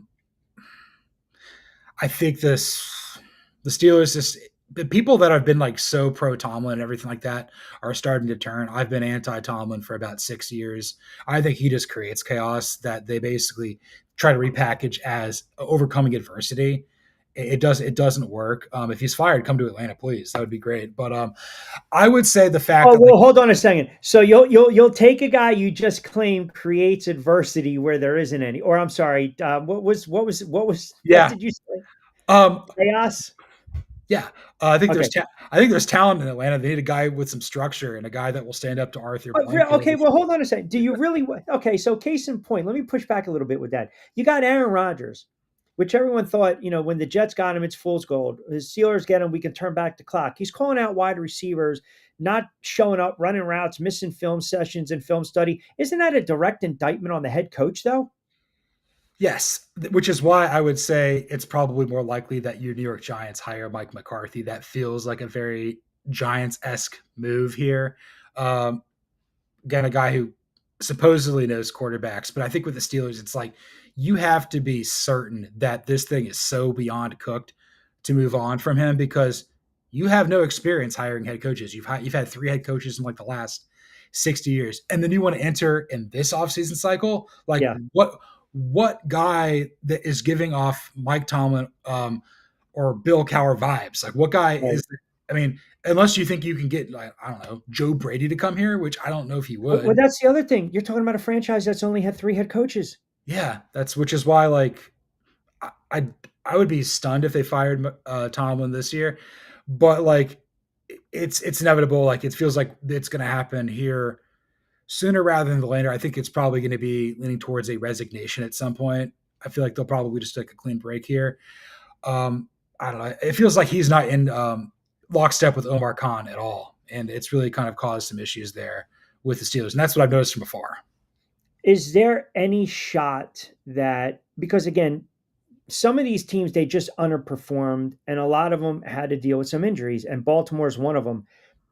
Are we going to have this conversation next year if Lamar struggles, Henry gets old, Harbaugh's not winning, the same kind of conversation we're having about the McDermotts of the world, the Tomlins of the world? Harbaugh and Tomlin have been the longest tenured head coaches with those franchises respectively.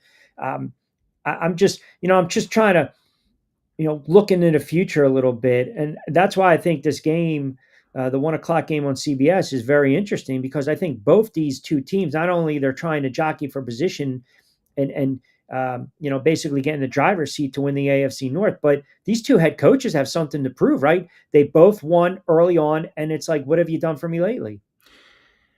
I think with John Harbaugh, where it's interesting is he's like, again, he's a special teams coach with slight defensive tendencies. So when the play or the game breaks down, he's not really able to affect change as much as it would be with, like, a Sean McVay is like, okay, I'm going to draw up a play for Matthew Stafford to make it happen. Or Mike Vrabel's like, we're going to figure this out defensively. We're going to hone in. When you're kind of the true CEO type there in the NFL, you're setting yourself up for disaster because you got to make so many adjustments within the game. You can't do it within a half. You got to do it like play by play. Sure. And I think if Baltimore doesn't make the playoff, they'll scapegoat it. They'll say it's all Todd Monken's fault, which I don't think is true. There's probably some sort of mental ceiling there with Lamar Jackson. I don't know, for whatever reason, he can't quite get there. But like, Zach Orr's not really been as advertised defensively for them as their promotion for them as a defensive coordinator. Baltimore will fire coaches. I mean, they got rid of Brian Billick years after he won a Super Bowl. That's right. Feel like it's kind of run its course there a little bit too. But I will say, if the Baltimore job were to come open, it's the best job out there because of the stability of ownership and the front office. Like, I Is think it more people, appealing because of the quarterback too? I think people would be very excited to be working with Lamar Jackson. They know he's a good dude. They know that he puts in the work. They know he's a team player and everything like that. Uh, you've got you could turn this thing around very quickly. Also, the fact that like the Bengals are kind of in chaos, the Browns are always in chaos. The Steelers are, they Right. love chaos. Or So like, division. so if that job comes open, it's the best job, and they get whoever they want. All right. What do you got going on? I mean, listen, I know you got your. Do you basically just lock yourself in a room tomorrow when George is on? Is that how we do it? I pretty much. It was kind of like last week when I couldn't be on this show. Like Georgia was playing Georgia Tech at like 5 o'clock, and I'm like, this could get interesting, and it did. You get we give you the pass. You get the mulligan. That's fine. I chalked it up to the tryptophan sitting in your system for a day or two. No, I'm sitting here trying to explain what Gunnar Stockton's trying to do at quarterback, and I'm like, I have no idea. At Twitter, I have no idea what he's trying to do here. I know I'll be doing cartwheels in the streets of Midtown Georgia if Midtown Atlanta if Georgia wins. If they lose, I'll just probably have to write about it and get excited to be the number 6 seed playing either Virginia, Tulane, or North Texas and Athens in like the 20th or 21st or something like that. All right. Well, everyone check out John. He does a great job with his pods on the Falcons and college football fan site. Always gracious enough to give me extended time on his weekly spot on a Friday. All right, brother. Well, look, man, go enjoy your college football fill. Go enjoy Georgia tomorrow. Go enjoy your Atlanta Falcons. And we certainly look forward to doing it again next week. Appreciate a couple moments, pal. I appreciate it. See you next week, Rich. All right, there you have it. My guy, John Bueller, great stuff. Check him out, fan-sided as well. Give him a follow on social media. I got too many Cowboys fans chiming in and chirping at me. We'll get to those comments as well. We got 20 to play with. We're brought to you by our good friends over at Three Brooks Bourbon. Get ready with tea. And of course, our very good friends over at Play It Again Sports. 2 locations in Deptford and Mount Laurel, both based in South Jersey. Quick timeout. We'll come back on the other side.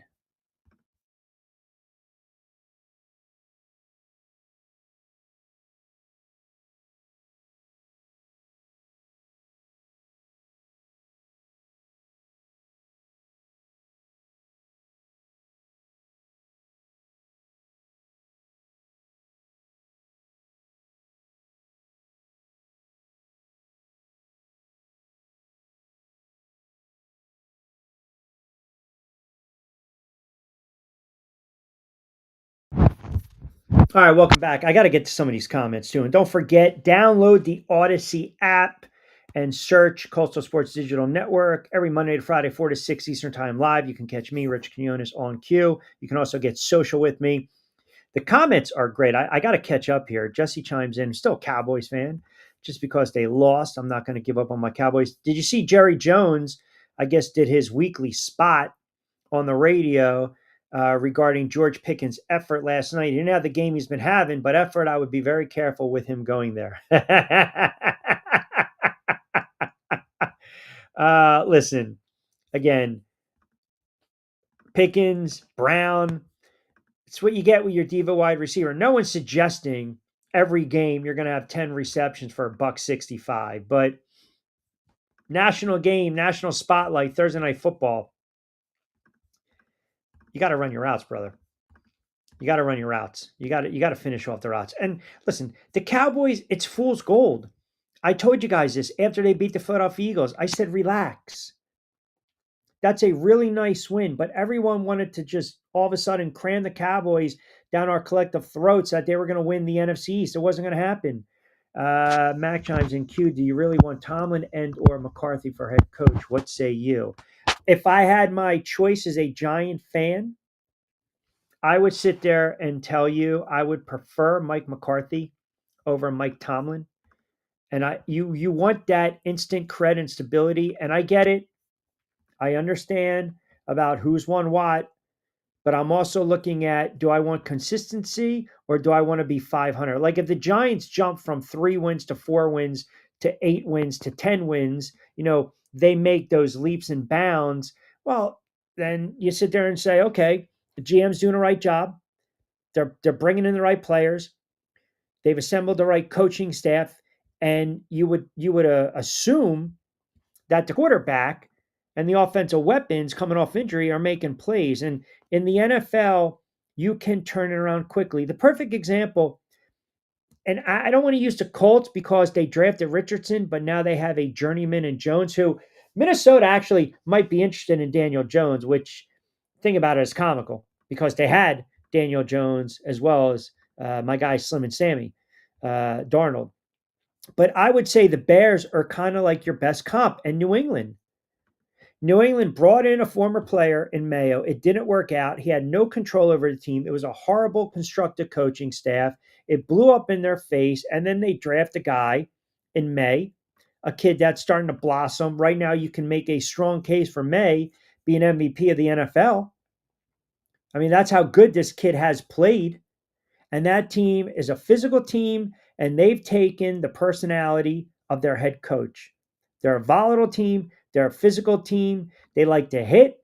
They get up and down the field. They can run the football. They play defense. They get to the quarterback.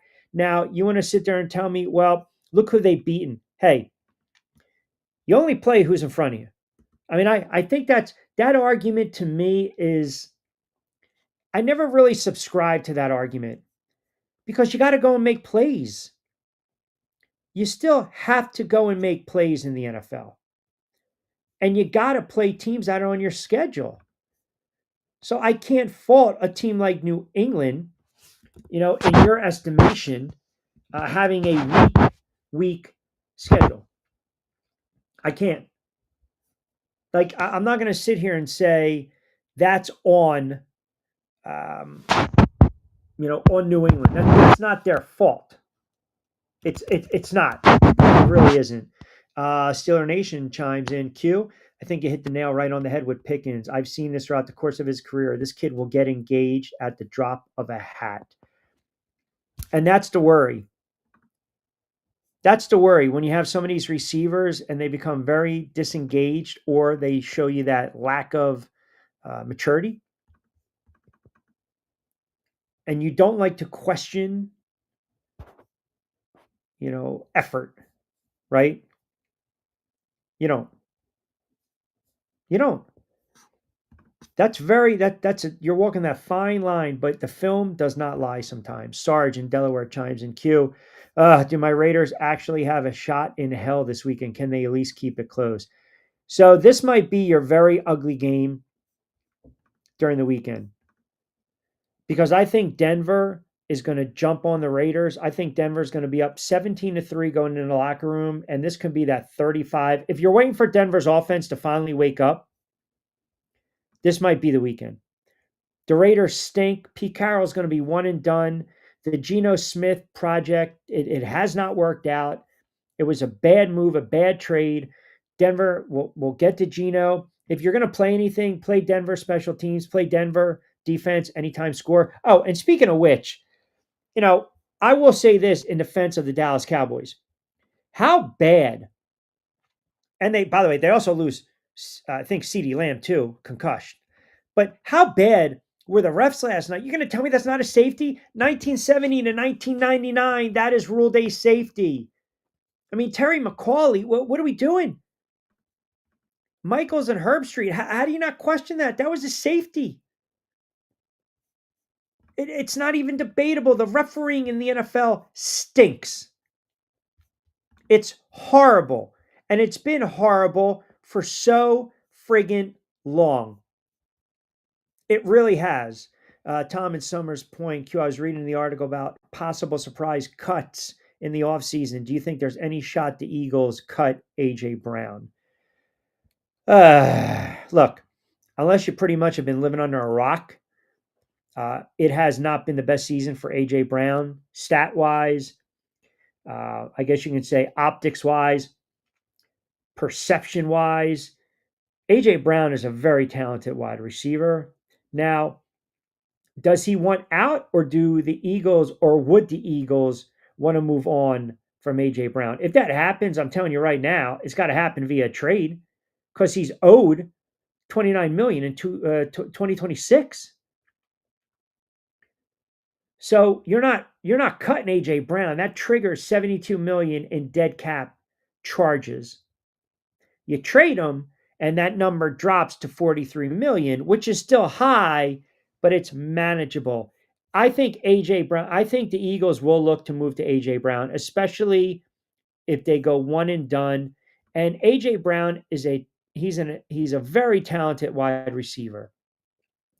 And AJ Brown is still relatively young. I don't even think he's 29, 30 yet. AJ Brown's got a lot of football left in him.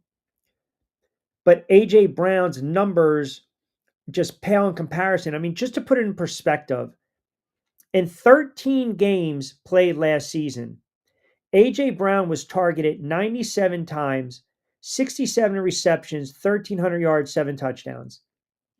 In 11 games this season, AJ Brown's been targeted 10 less times in 2 less games, 87 times, 56 receptions, and his average yards per reception has dropped from 16.1 to 12.5. Now, if you want to sit there and say that the quarterback's not getting in the ball, he's lost a little bit of burst, speed, the game plan, they're not able to run it to open it up, whatever. The numbers have taken a drop, just like the numbers have dropped for Saquon Barkley.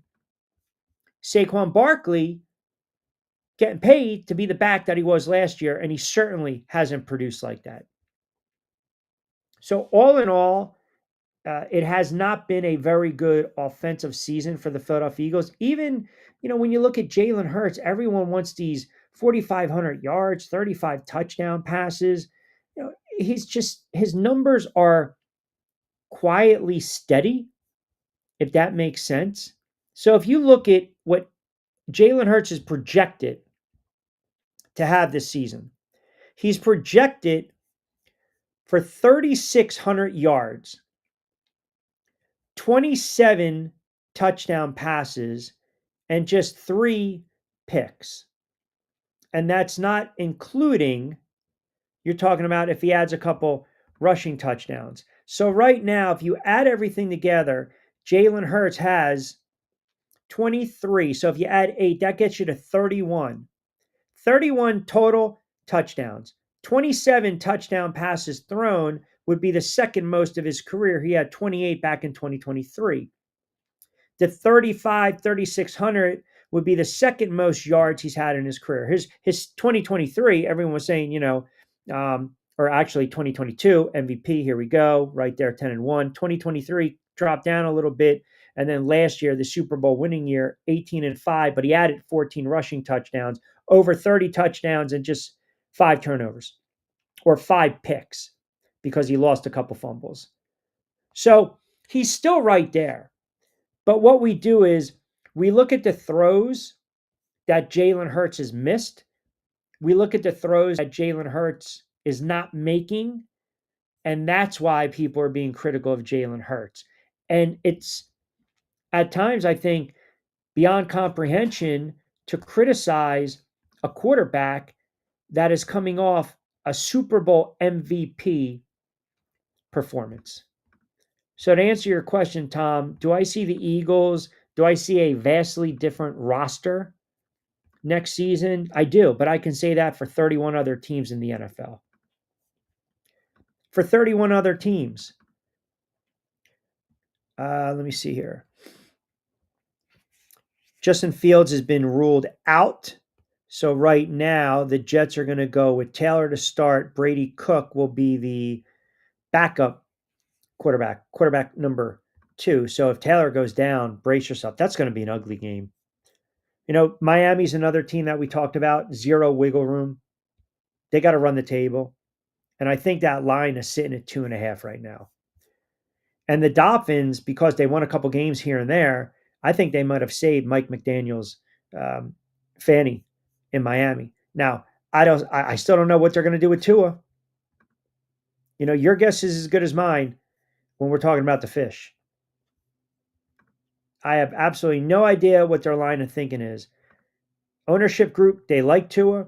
They paid him. They like the head coach, but they have had a down season. It's another reason that there's such parity in the NFL this year, where I believe Seattle, Chicago, the Rams, Indianapolis, Denver, even still Buffalo. I don't see Baltimore and/or Pittsburgh making a run in the playoffs. I don't really see any team from the AFC South making a deep run. Well, maybe the Texans because of their defense. It would still trouble me a little bit with CJ Stroud dealing with some of those injuries and, dealing with those concussions. So let me go through these games with you guys before we get out of here. So we started with Thursday Night Football. Detroit covering easy. The over hit. That was a no-brainer. Seattle laying 6.5 over Atlanta. I think this is a spot where Seattle puts up at least 24-28. I do like Seattle in this game. Cincinnati and the Bills. The Bills right now 6-point favorite at home. Cincinnati brings back Joe Burrow. They got the win last weekend. Buffalo, they want to keep pace with New England, but they're also trying to jockey for playoff position. Buffalo's always tough this time of year at home. I'll lay the 6 with the Bills. The Titans and the Browns, as much as I want to say nothing to see here, you got the top overall draft pick with the Titans and then a quarterback for the Browns that many believe would have been top 5, top 10 is Shedeur Sanders. The player to watch is Garrett, creeping up to Strahan's sack record. Ward's been sacked a boatload of times this season. That offensive line is bad. I think Garrett might have 3 or 4 sacks in this game. I do like Cleveland in that defense, laying the 4.5. Washington against the Vikings. The Vikings, that head coach is on the hot seat, Kevin O'Connell. And that quarterback or their quarterbacks, they're not good. We talked a little bit about a reach with Anthony Richardson. Well, Harbaugh basically blew the smoke for J.J. McCarthy. He can't play. He's struggled. I'm not going to label him a bust just yet. Washington lays 1.5, and I believe Daniels will be back and cleared for that game. So I'll take Washington on the road. We like Dolphins on the road against the Jets. Saints and the Bucks. Down here for the Bucks, dealing with a lot of injuries from key spots. Mayfield not 100%. They are laying 8.5. It's one of the largest numbers. I think the Saints fight hard and keep it close. I'm not touching this game. Colts and Jacksonville. We highlighted this game a lot on Back Your Play. I do like the Colts on the road. I think they're going to be able to run the football, and I think they're going to turn over Trevor Lawrence. And I know Daniel Jones is not 100%, but as long as he just plays mistake-free football and manages the game, I do like the Colts on the road. The Ravens laying 6 against the Pittsburgh Steelers.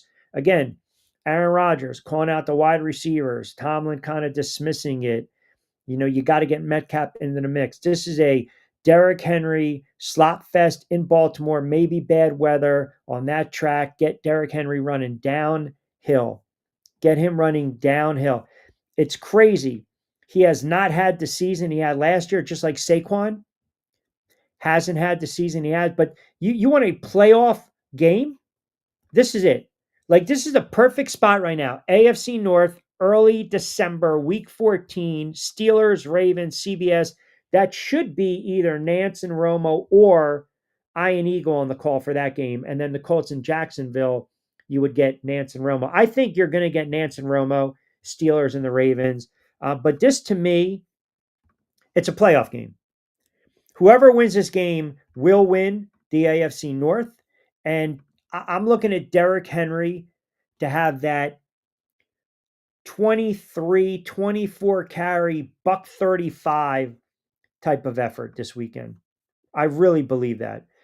Let me get Dougie Boy. As an Eagle fan, Detroit Lions season is over. Brian Branch out for the year, but Brad Holmes isn't doing anything to improve the team. Hutchinson needs some help on the defensive line.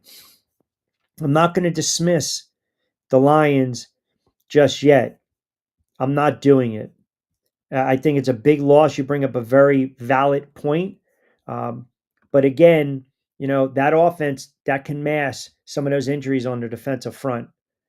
The line's been hit or miss. The secondary, yes, obviously it takes the last thing you want to deal with injuries late in the season right? And when you lose a very good defensive back, that's never a good thing, especially late in the season. You're talking about a Pro Bowl caliber. He's a good player. He's played in, I think, 12 or 13 games. He's one of their best tacklers, right? But again, and he's one of their top defenders. But this is when it's the next man up mentality. I mean, this is life in the NFL. Just like the Eagles without Carter, next man up. And the Eagles haven't had that sustained pass rush that they've had in years past. I don't think Detroit is a Super Bowl caliber team. I just don't. If that's what I'm not going to sit there and say their season's done. It's a logjam in the NFC North. I mean, this is a team that's 8-5. They got the Rams coming up, the Steelers, the Vikings, the Bears. If they win 3 of 4, that gets them to 11. And remember, too, one of those games against the Bears, it could have NFC North implications. But the Lions, unfortunately, kind of like the Hutchinson injury, last year or whenever it was, they're dealing with injuries at the worst time. They really are. And it's unfortunate, too. Broncos and the Raiders. This is the game where if you're looking at that second half line, I think the Raiders keep it close for a quarter or so. Maybe Denver's up 13-3 going in the locker room. And I see the Broncos absolutely waxing the Raiders. I really do. I'm comfortable with that 7.5. I already told you I like the Bears on the road. I like the Rams on the road. For those that are waiting for me to kind of pat myself on the back with the Chiefs, I'm not going to do it just yet. But if the Texans beat the Chiefs, when I come on the air Monday and it's a man up Monday, all you guys that got on me saying I was overreacting with the Chiefs and they're not done, they're not cooked, you got to come correct and tell me, hey, I got a man up. You're right. The Chiefs are cooked. Kansas City at home, laying 3.5. This is it. This is it for the Kansas City Chiefs and that run and that dynasty. Got to win this game. Got to run the table, period. And you got to figure out a way to slow down that Texans defense because I think they're going to turn over Mahomes. I really do. This can be a low-scoring 21-17 type of game. Now, you're going to take your shot with Patrick Mahomes in the fourth, late, down 6, 80 yards to go. Sure. But I think the Texans make a play late. I think the defense gets a stop late. I think Andy Reid's going to be forced to go for multiple fourth down attempts in this game.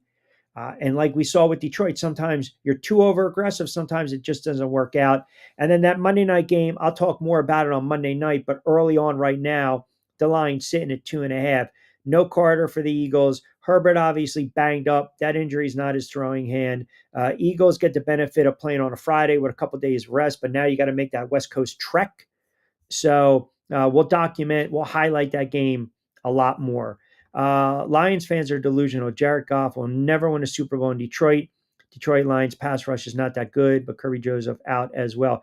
I like Jared Goff, to be quite honest with you. I think it's more of the Lions just I think the Lions got exposed last season when Washington went on the road and put up 45 with a rookie quarterback.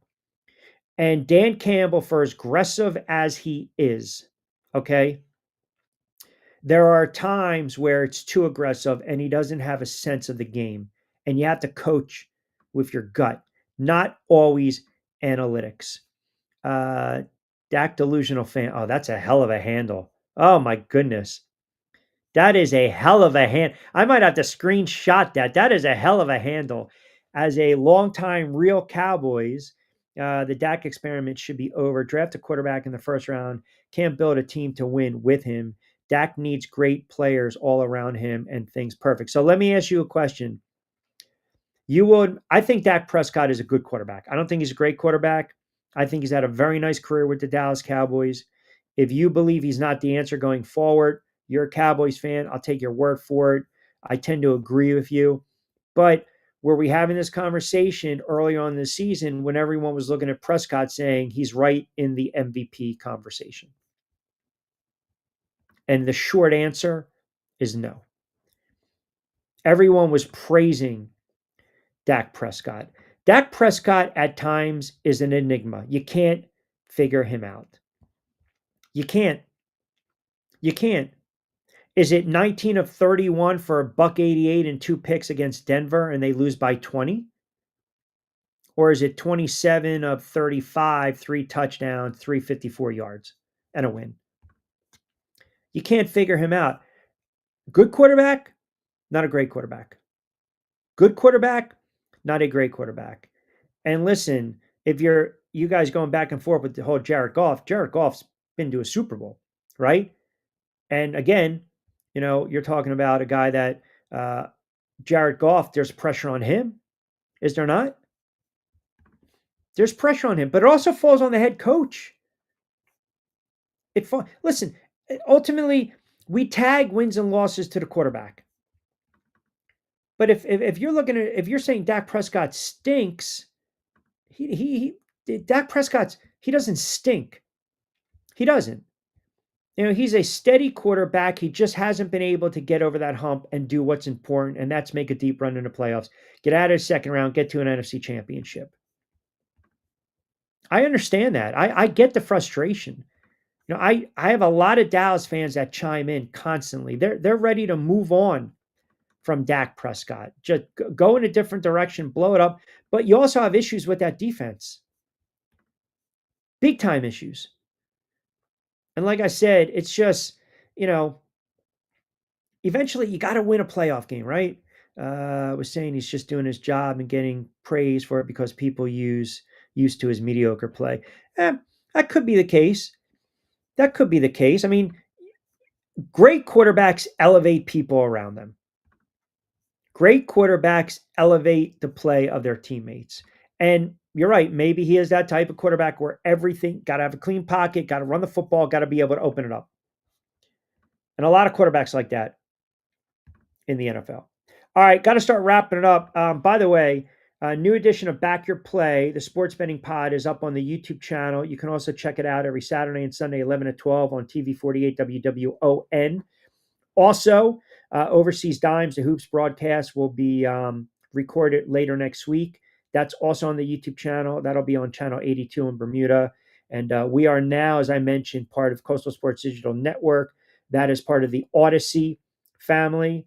So for all you guys chiming in today for the first time, and there were a lot of you, I greatly appreciate it. Even if you trolled me being a Giants fan, that's okay. It's all good and fun here on the air. But you can catch me every Monday to Friday, 4 to 6 live Eastern time on Q. You can also follow me on X at Rich Q on Q, IG. Post a lot of clips there at Rich Q on Q, TikTok, Rich Q on the mic. But for all the new listeners and commenters today, greatly appreciate it. Subscribe to my YouTube channel. It means a great deal. Definitely enjoyed all the NFL banter. As I said, you guys can come bring it. You guys were phenomenal on this Friday, even though you're making fun of my little Giants mini helmet behind me and questioning the credibility because of my little mini Giants helmet. That is okay. We appreciate the banter. Good stuff from Lloyd Vance. Good stuff from John Bueller. Next week, Costco on college football. Lloyd on a Monday. Steve Gardner. We'll talk a little hot stove baseball with him. Former Kansas City Chiefs and Jets defensive back James Hasty. We're going to get him on. And I'm going to see if we can get the big man on, two-time Super Bowl champ Brandon Jacobs as well. So enjoy all the college football. Enjoy the NFL as well. Don't forget, we've been powered by our very good friends over at Three Brooks Bourbon. Get ready with tea. Played Against Sports, 2 locations in Deptford and South Jersey. And of course, fresh roasted coffee, 20% off your first purchase, BYP20. And I can't emphasize enough, subscribe to the YouTube channel. You guys were fantastic. I absolutely loved all the listeners and comments today. You guys hung with me for 2 hours. Fantastic.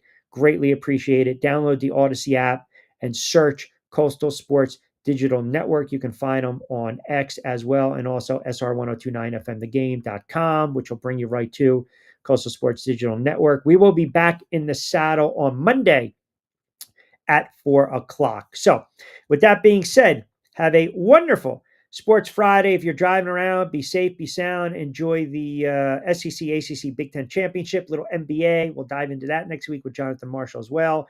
A boatload of NFL games. Week 14, you want to get a gambling perspective, as I mentioned, Channel 48, TV 48, WWON in New York will air Back Your Play tomorrow, 11 to 12, as well as Sunday. And we'll be back in the saddle on a Monday edition of On Cue. As always, I'm Rich Quinones. Have a wonderful Sports Friday. Enjoy all the sports action this week and be safe, be sound. Hasta luego, buen día.